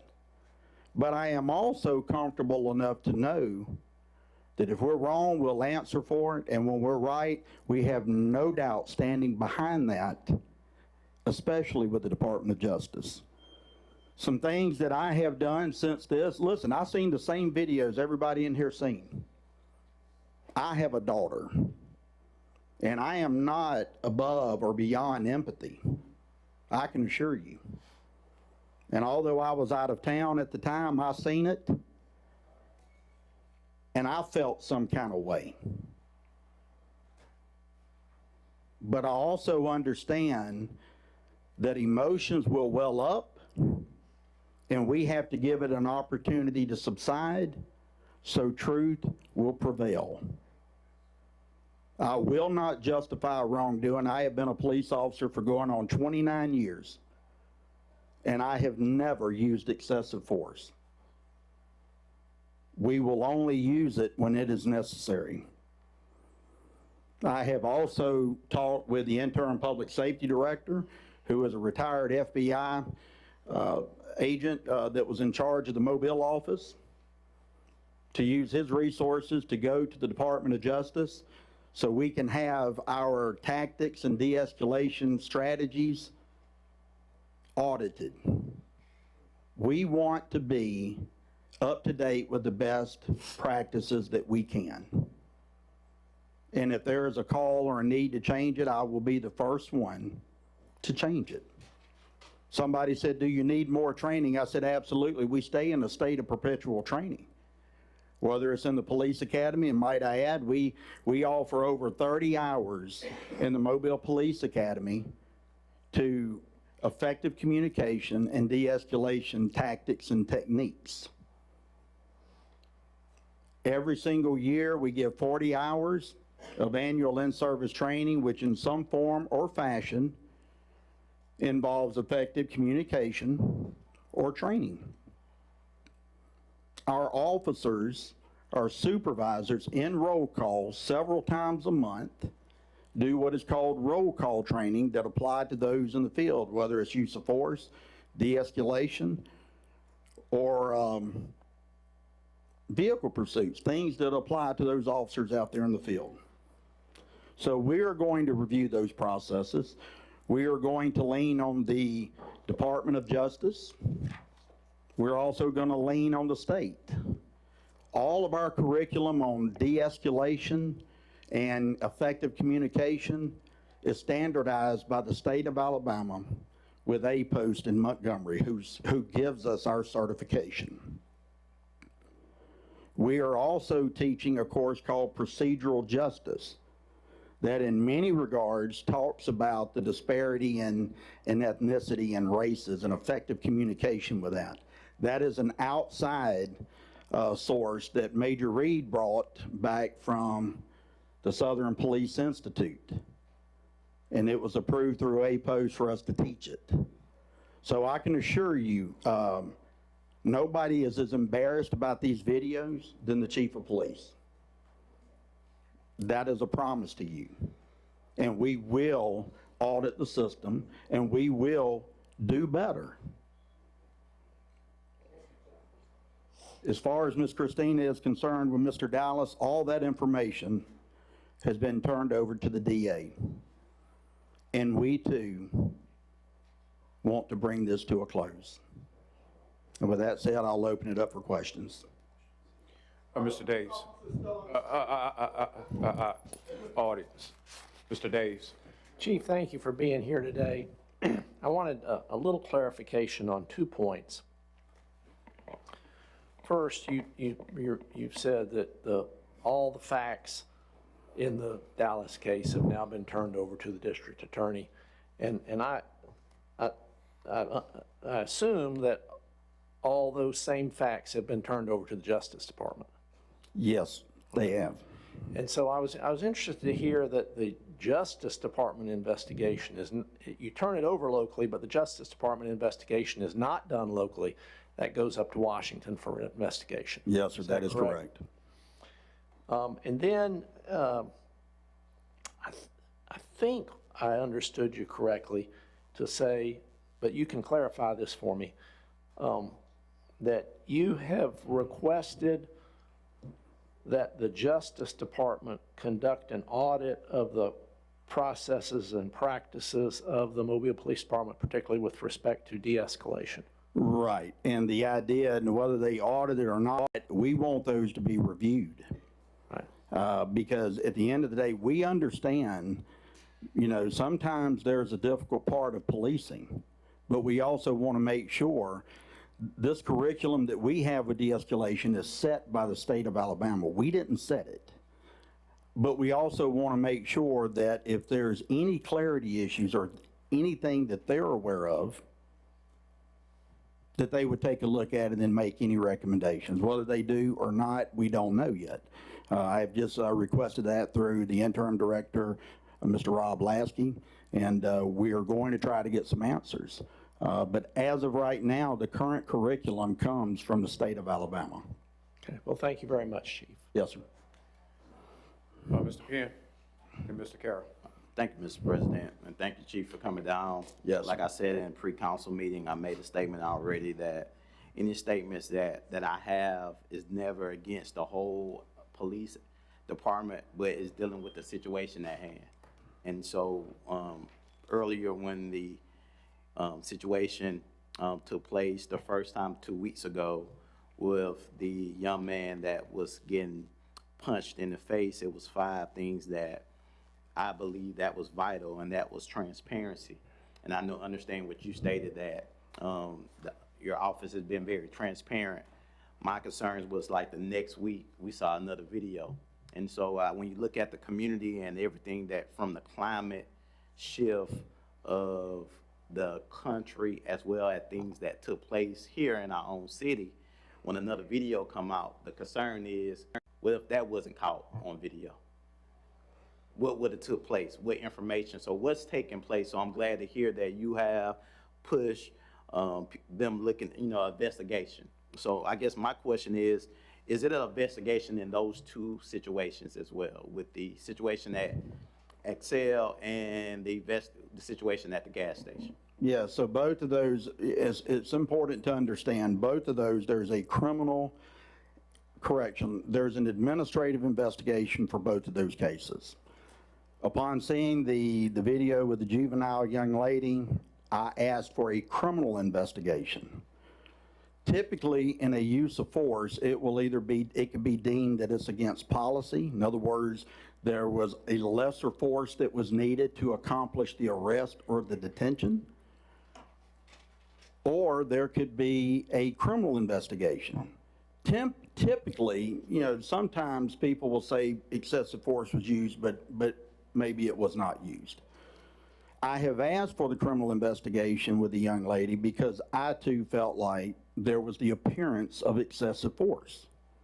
And I wanted to make sure that, we err on the side of right and caution and not appear that there's a cover-up. In regards to the first investigation or the first video that came out, I did not order a criminal investigation. However, both cases I have sent to the Department of Justice with the FBI to at least review to determine if a criminal investigation was warranted. You may ask in here, why did I not do it on the first investigation? Because I am satisfied, at least at this state, that there are mitigating circumstances in that particular incident that caused the officer to take the action that he did. But it has also been turned over to the Department of Justice, and it's important that the board knows they don't have to agree with me, and they can certainly open up a criminal investigation as well.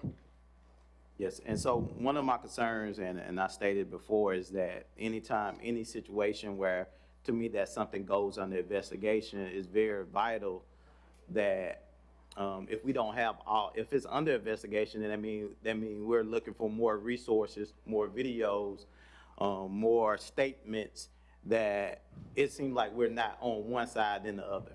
And so I think it's very vital, anytime that going forward is that, we see it, that it is an investigation, because many times the media can portray a person to the community one way, and it's not, and then it say it's under investigation, and so I think it's very vital.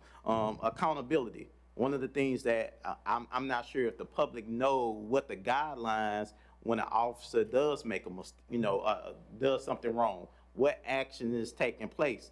To me, the best type of accountability is change behavior, honestly, if that behavior is not changed. But I know that it's important that we got to hold officers accountability. So is it public record that certain policies and procedures are in place for certain actions that an officer does in duty or off duty.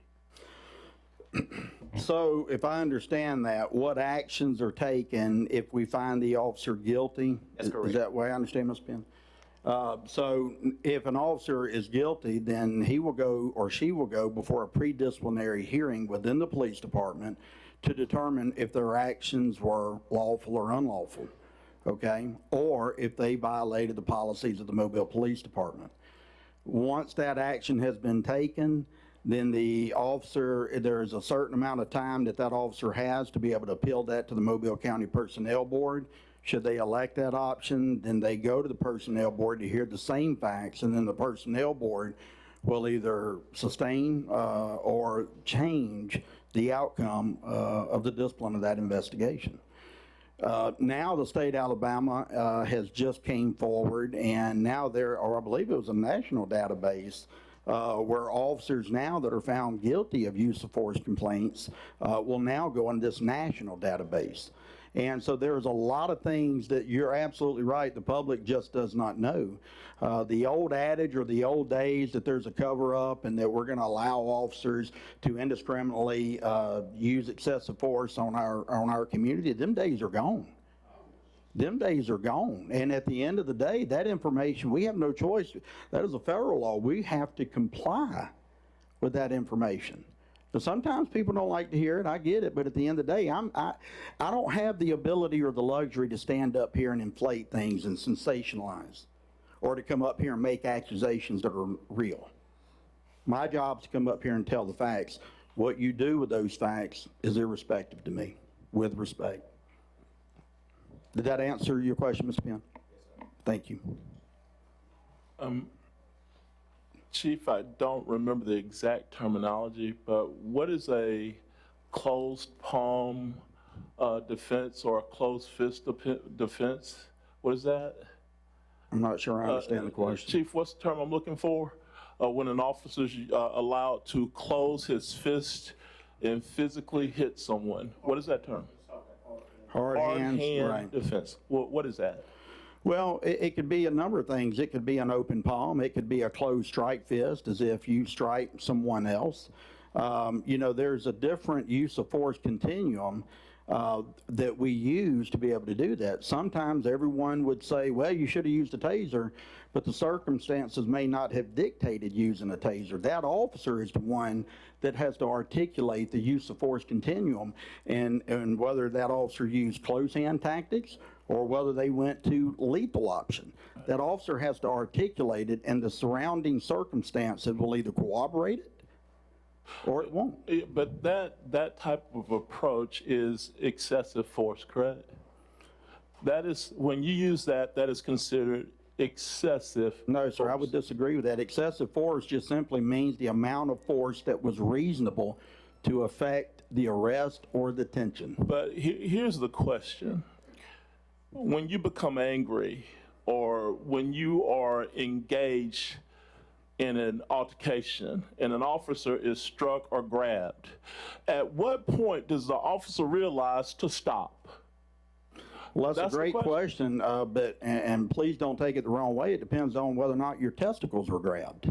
But still yet, the officer has a responsibility to the public and to himself, and to the public as a servant foremost. At what point does the officer stop? Because in the video, the officer, even after rotating around the body, was continuing to strike. So that tells me that at some point, he was enraged to a point to continue, even though he was free. So that's one question, all right? And I don't want you to answer that because we don't know where this is going to go, but that's my point. That is excessive beyond the point of freedom. Well, Mr. Carroll, I really think that's unfair please, because, Chief. listen, with all due respect, we have a community here, and I understand you made the assertion, but the officer stops the force when the release is done. Well, evidently, he didn't stop and he was released. And that's the issue. That's the issue. The other thing is that when are our officers taught to think in the terms of innocent before they perceive guilt. I'm not sure. Sometimes people make a determination of guilt before they ever start asking a question. That's why some people in the community react the way they do. Yeah. I don't disagree with you, counsel. But again, as I told you, we have got to, these investigations have to unfold in order to make a judgment. And I don't disagree with you. You know, I will tell you this, and Chief Barber assisted me this past Friday. We invited community members up to the police headquarters so we could have a candid conversation. And unfortunately, I wasn't invited, and others were. Well, and maybe that was a reason for that. Well, let me say this, if I may, please.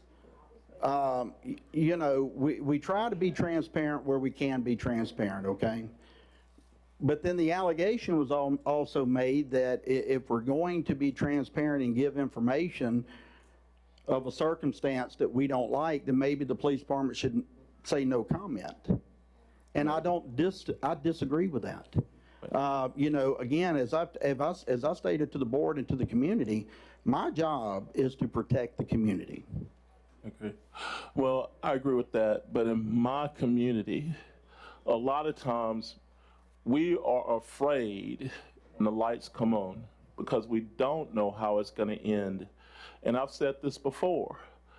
You know, when I was 14 years old, that was a difficult conversation for my father to have with me on how to handle myself in these situations. It was a difficult conversation for me to have with my son at that time. So, you know, the question again is, how do we teach the presumption of innocence as opposed to having a preconceived opportunity or thought that someone might be guilty before you ever get to the door? That is what scares people. Even if somebody has a prior, they are so afraid of what might happen when you find out that they have a prior on how they may be treated, which causes an adverse reaction.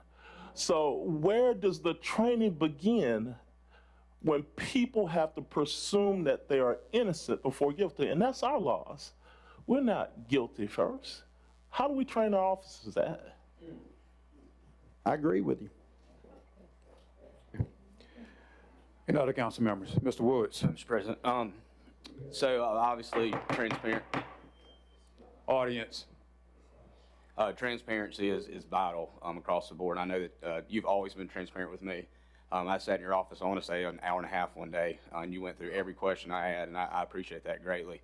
But a lot of times, and this is coming just coming from the community side of the house, a lot of times things say they get addressed. Like a good example is the audit. You know, that says you're going to do that, you're going to engage Department of Justice to take care of that. But sometimes it kind of gets lost in the news cycle. We know nowadays we're a TikTok generation, we're a Facebook generation, and you know, being honest, the media is a 24-hour cycle. So hopefully not getting lost in everything. Whenever that's accomplished, will you let us know? Absolutely. And also, if there's a way that we can kind of convey that out to the community, because again, transparency is the biggest issue, and I think that's what everybody wants. So I agree with you. I appreciate it. Thank you. Yes, sir. All right. Mr. President. Ms. Gregory. Thank you, Chief, and executive staff for coming down. We appreciate you being here and coming to the podium, Chief, to answer questions. I know it's been a tough recent few months for everybody. So I just wanted to follow up on a couple of things you've already talked about. Some questions had come up, and I too am disturbed because sometimes allegations and accusations are made, and it's really based on emotion, not necessarily the facts of the case, and there's frustration on everybody's part here, I think, because of just the time element. And so I think we understand that.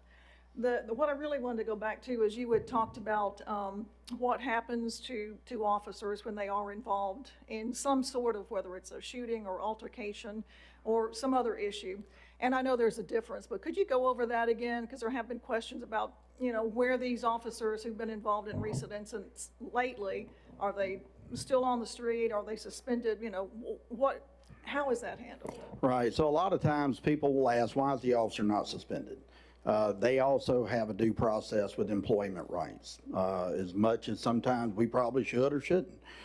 The reality of it is the two recent videos from last week, those officers are currently on desk duty because of the nature of those cases. In the case with Mr. Dallas, those officers are not a threat to the community based on the facts and irrespective to emotion, and they are back in the field, and they are working, and they are being productive.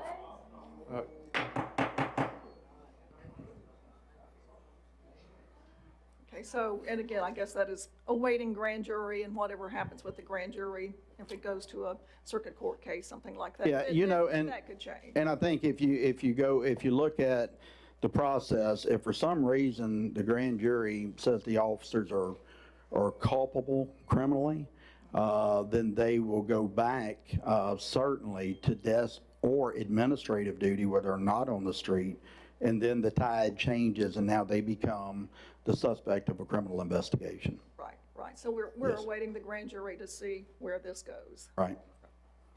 And I also think, Councilwoman, I think it's also important to note that irrespective of our administrative investigation, we don't get to determine whether an officer becomes the suspect of an investigation or not.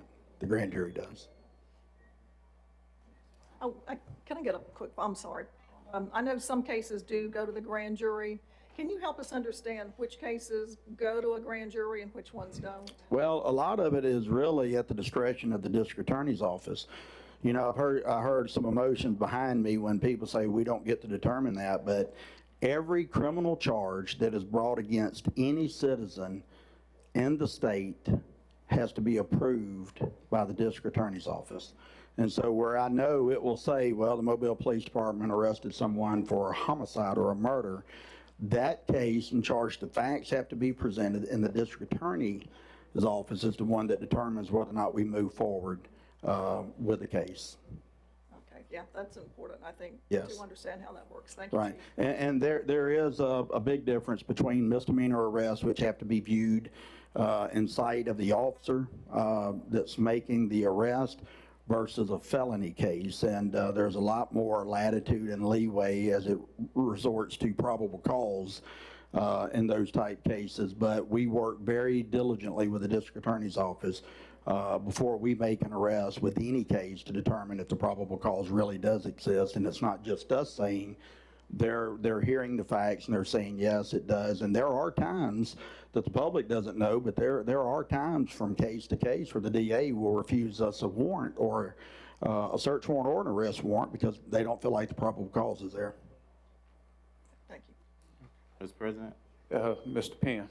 Oh, thank you, Mr. President. Chief, so you said we're doing a grand jury selection right now, that the officer, if they are deemed to do anything wrong, then that could change. But if it's an investigation, I guess what policy is in place for those officers that are involved to still be doing active duty? Well, right, that's because we've done a thorough investigation, okay? And we do not feel, based on the facts, that our officers are a threat to the community. And we have to also understand the facts are going to bear this out. At some point, you know, the body-worn camera will be released to the family, the autopsy report, the toxicology report. I'm confident in the information that I'm giving you today. But again, I don't get to make that decision as to whether or not they were involved or culpable in Mr. Dallas's death.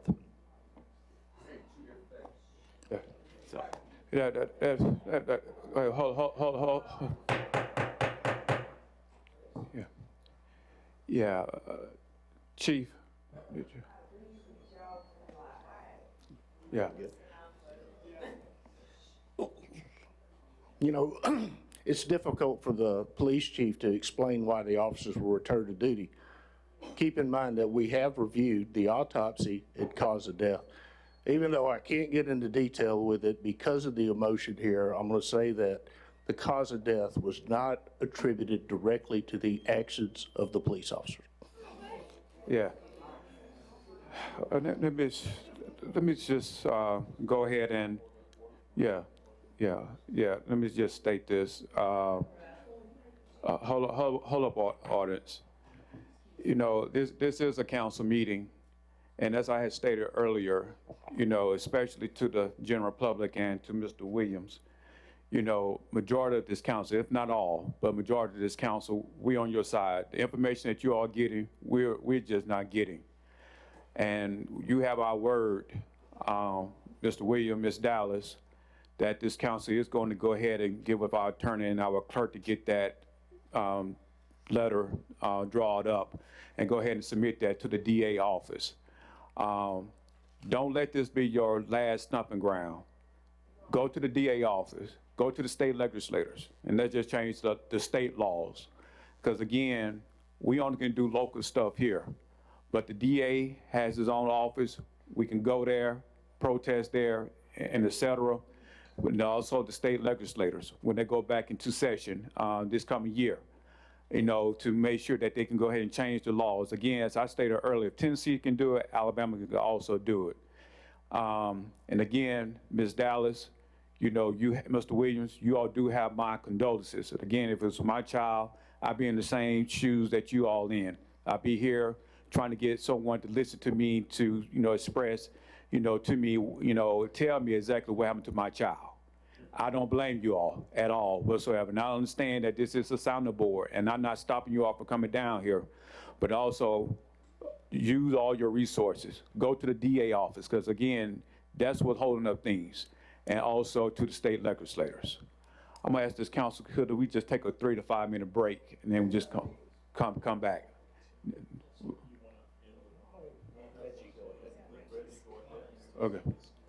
Okay, after Mr. Hill, if anyone wants to leave at this present time, you can do so, but after Mr. Hill, we're just gonna take a 3 to 5 minute break. We'll have 2 more speakers. Oh, I'm sorry, Mr. Hill. So Mr. Hill and Mr. Hollis. Oh, Mr. Hollis, we have 2 more speakers. He signed up for an agenda item 601181.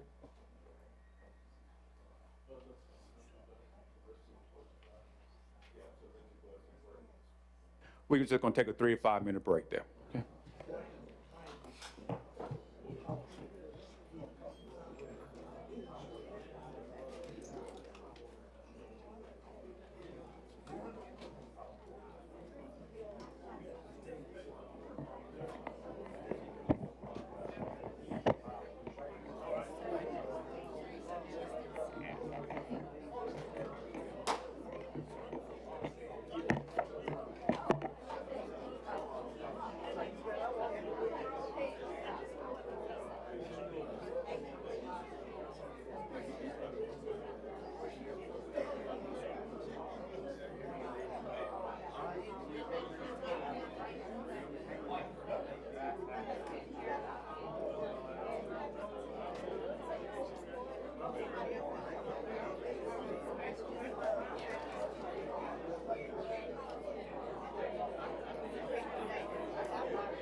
Ladies and gentlemen, we're going to start in 1 minute. 1 minute.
Reggie Hill.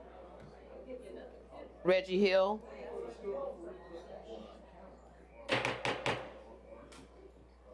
Mr. Reggie Hill. Hill. Mr. Hill.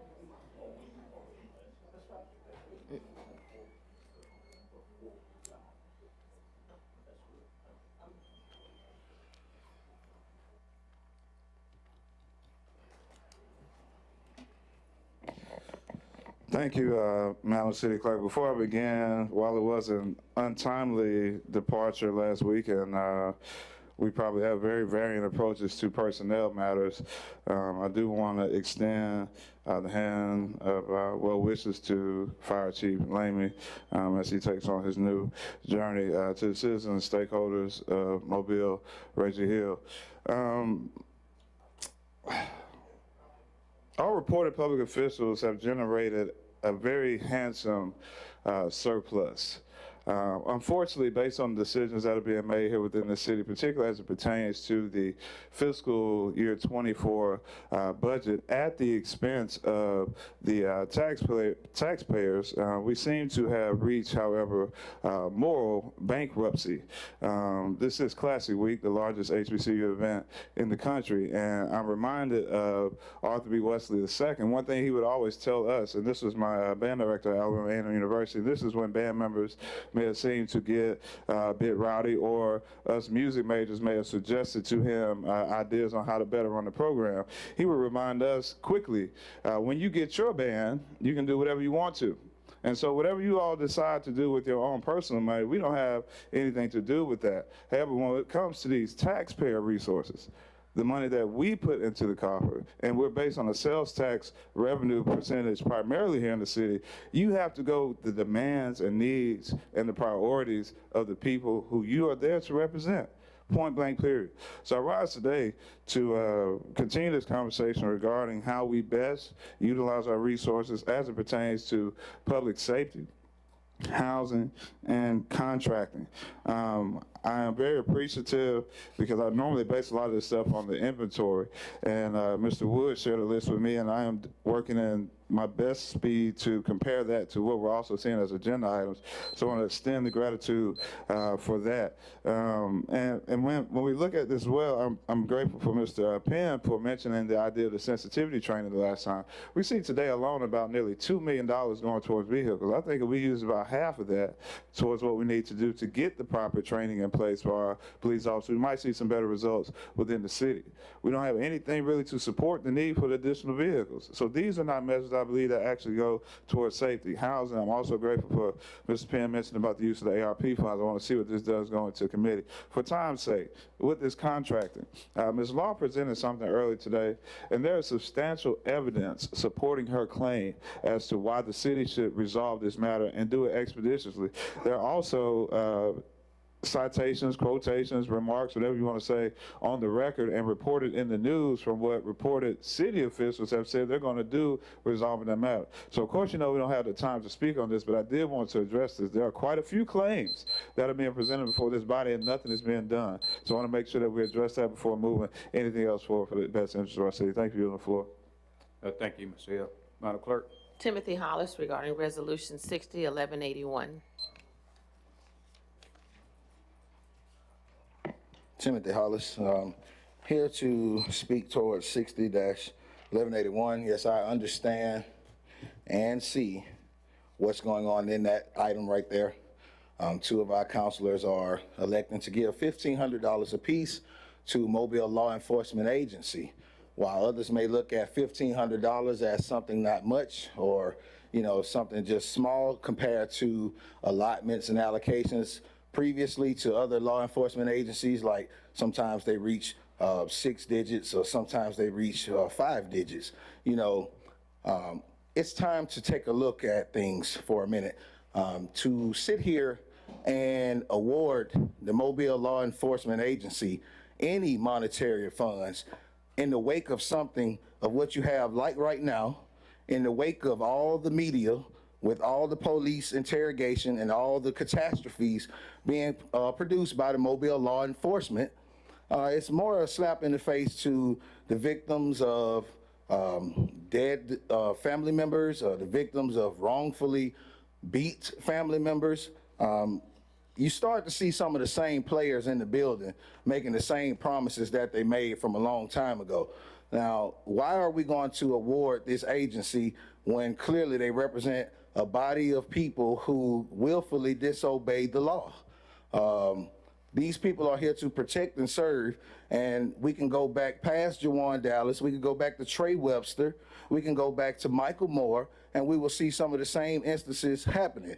Then we have police officers not wearing their body cams when we fought for that in 2020, 2017, and 2016 in the wakes of all these instances going on. So I would ask anybody here today that has the political force to stand up and make a difference to basically put this on the back burner for a minute, because why are we funding the police when they continuously hurt our community? Defund the police, stop giving them money just because, and let's make them actually earn money. Let's make them actually practice laws that are just for the people. Stop giving money to people who don't deserve it. It's a slap in all of our faces. Thank you. Thank you for looking at me like that too. Yeah, just to comment on what Mr. Hollis was talking about, on one of the council members. And as it was stated earlier, not all police officers are bad. Over the majority of them, I'm gonna say 90% of them or more, are good people, and they don't make that much money. This money actually goes towards a banquet that allows them to go to a banquet and to help with the food and everything. And again, the officers, they don't make that much money, and 90+% of our officers are good people. We just can't take one or two bad officers and just destroy the whole bunch of those people. But again, I really believe that this is a good thing to do, especially showing some support to our officers, especially in the light of what this community is going through at this time. But again, I do give my support to those officers that are good people. Mr. President, Ms. Gregory. if I'm not wrong, I think all of the council members here have provided some funding for the Law Enforcement Foundation. It is a fundraiser for the foundation. Anybody coming in here and talking about defunding police, or they are all willfully disobeying, or all hurting our community, those are allegations and accusations that have no place for this body, and they should not be said. We are here as a city council to do what's right for everyone in our city, and that is what we are doing our best to do. So that's just an explanation on what this particular item is. Thank you. Yeah. Madam Clerk. Ordinance is held over. 25039, ordinance amending Chapter 25, garbage, trash, and litter of the Mobile City Code. Move delay over to November 14th. Second. Properly moving second. Any discussion? All in favor? Aye. All opposed? All laid over. 64049, rezone property located at 258 North Hamilton Street and 263 North Franklin Street from T4 and T5.1 to T4. So moved. Second. Properly moving second. Any discussion? All in favor? Aye. All opposed? Item pass. Mr. President, let me take this minute and congratulate Kim Knowles. This is another development in an underserved section of our town at Congress Street, along the Congress Street, St. Louis Street corridor and Hamilton Street. And they have family over there that's also working at I want to say that's Dearborn Street, also at the corner there, and it's a big positive in the Dunbar area where we know that we've torn down so many houses over the years. Congratulations, and I look forward to seeing you guys do a few more houses out there, Ms. Knowles. Have a good day. Congratulations. Madam Clerk. Consent resolutions held over 40, 914, and 915 are declaring the structures at 3105 Emily Drive and 400 LaRose Drive public nuisances and ordering them demolished and secured. So moved. Second. Been properly moved and second. Any discussion? All in favor? Aye. All opposed? Item pass. Resolutions held over 011160, authorize amendment to agreement with Goodwin Mills Kaywood, Inc. for design and construction observation of the MPD mounted unit. 081161, approved purchase order to CDW Government for annual renewal of Riverbed Network Management Software. 081162, approved purchase order to Ladd Supply Company for building supplies for Government Plaza second floor build out. 211163, authorized contract with Pot of Gold Rentals for portable toilets at various city locations. 211164, authorized. Please take it separate. Oh, okay. 311165, authorize a grant application to the Alabama Department of Economic and Community Affairs for the Land and Water Conservation Fund. So moved. Second. Been properly moved and second. In discussion? All in favor? Aye. All opposed? Passes. 211164, authorized contract with Tetra Tech for disaster consulting services. Motion to lay over 1 week. Second. Properly moved and second. In discussion? Yeah, Mr. President, after a discussion with the administration, this is just to, they've told me that legal did take this through legal for the other process, but did not check for the conflict as we discussed earlier. They're going to check it for conflict just to make sure we're okay, and then we'll move forward with it next week. Madam Clerk? I got a call for the question. Any other discussion? All in favor? Aye. All opposed? Item laid over. Ordinance is being introduced, 34050. By council rules, this will lay over for 1 week. Consent resolutions being introduced, 311166 through 031200. Move to waive the rules for immediate consideration of these resolutions as read, Second. With the exception, with the exception of 371170 and 371171. And they'll lay Correct. over. And they'll lay over. Second. Pardon me? And they'll lay over. Well, it'll be a 1 week. Yes. We won't vote on that. Properly moved and second. In discussion? All in favor? Aye. All opposed? Madam Clerk? 311166, authorize a grant application to the Alabama Department of Economic and Community Affairs for the fiscal year 24 Edward Byrne Memorial JAG Fund Equipment Grant. 371167, 68, 69, and 72 are recommending approval to the ABC Board for issuance of a lounge retail liquor Class II package store license to City Life Liquor on Spring Hill Avenue, for issuance of a restaurant retail liquor license to Penton's Bistro on Conti Street, for issuance of a manufacturer license to Wingman Brewing Company on St. Louis Street, and for issuance of a retail beer table wine off-premises only license to Mobile Gazelle Mart on Government Boulevard. 401175, declare the structure at 1957 Pleasant Avenue a public nuisance and order it demolished and removal of trash and debris. 461176, name the basketball court on Dr. Martin Luther King Jr. Avenue, L.C. Manzi Basketball Court.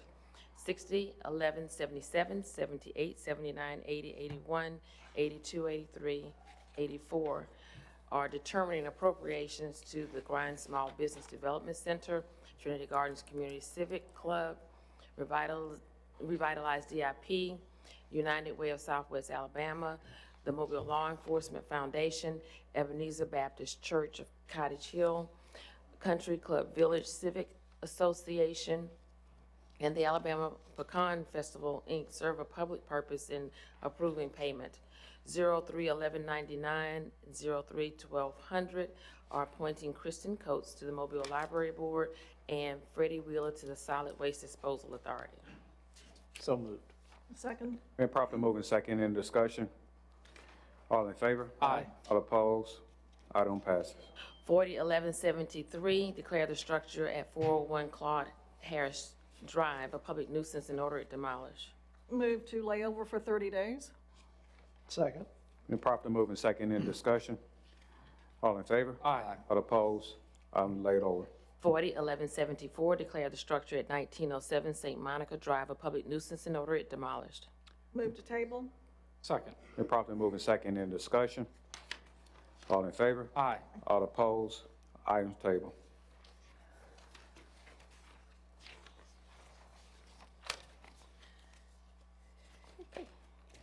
CIP resolutions being introduced 081185 through 091186. Move to waive the rules for immediate consideration of 08-1185 with 09-1186 laying over for 1 week per council rules. Second. Moving second in discussion. All in favor? Aye. All opposed? Madam Clerk? 081185, approved purchase order to Southern Lighting and Traffic Systems for traffic detection system for Navco McVeigh intersection. So moved. Second. Moving second in the discussion. All in favor? Aye. All opposed? Item passed. Resolutions being introduced for the first time 031187 through 601198. For council rules, these will lay over for 1 week. Announcements. District 1, Councilman Penn. District 2, Councilman Carroll. Thank you, Mr. President. Immediately following council meeting today at 1 o'clock, we have an Administrative Services Committee meeting to discuss a petition of need for affordable housing in the city of Mobile. And that is, again, a petition of need for a possibility to move forward with a structure to address affordable housing. That's at 1 p.m. If that's still the pleasure of the council, and or if we need to push it back a few minutes. At least 1:15. All right, let's say 1:15. 1:15 in the on 9th floor, council chambers, council conference room. District 4. No announcements. District There will be a District 5 community meeting this evening at 6 o'clock at E.R. Dixon Elementary School, which is located at the corner of University Avenue and Bittensboro Road, 6 o'clock tonight. Thank you. District 6. No announcements. And District 3, we will have a community meeting at Taylor Park on Monday at 6 o'clock p.m., inviting all the residents in the Odell community to come out this coming Monday, October 30th at 6 o'clock p.m. Anything from the administration? And from District 7. Oh, Announcements. oh, I'm so sorry. I'm so sorry. That's all right. Ms. Gregory. If you live in Mobile Terrace, you obviously know that resurfacing is underway. I'm just happy to see that we have gotten to this point now. It is thanks to the county's pay-as-you-go program, something we have been looking forward to for some time. And Howells Ferry Road, the entirety of Howells Ferry is coming up soon as well, also part of the county's pay-as-you-go program. I'm very grateful to Commissioner Hudson for providing those funds, and I know this is something that both Mobile Terrace and everyone who lives along Howells Ferry Road or drives that route will be happy to see happening. I have a community meeting coming up with residents. There are new city residents from Kings Branch and Orchard Estates, and that will be November 13th at 6 o'clock at the grounds. Members of the administration will be on hand to talk about various things within the administration and their roles. We will also have maps for the proposed rezoning of these areas that is coming up. So we'll have postcards going out in the mail, and we just ask everyone to be watching out for those. And again, this will be on November 13th, 6 o'clock at the grounds. I want to also alert everybody that the Mobile Botanical Gardens plant sale begins Thursday, October 26th, and it runs through the 28th. So it's a wonderful time to go out and get all of your plants for the fall plants for planting in your gardens, and be able to talk with experts about what will grow and what will not grow, so that you don't make mistakes and, like me, have plants that don't survive in this temperate weather that we have here in Mobile. So anyway, that is all from District 7. Also, On my list, though, is the Greater Gulf State Fair, which happens at the grounds, and it's right off Ziegler. So we are working with the road crews and the city engineering department to make sure that the work that's going on Ziegler will not interfere with traffic getting out to the fairgrounds. That's it, Mr. President. Are you working with the administration at the fairgrounds too? Oh, sorry. Yes, as a matter of fact. Motion to adjourn. Been properly moving second in discussion. All in favor? Aye. All opposed? Meeting is adjourned.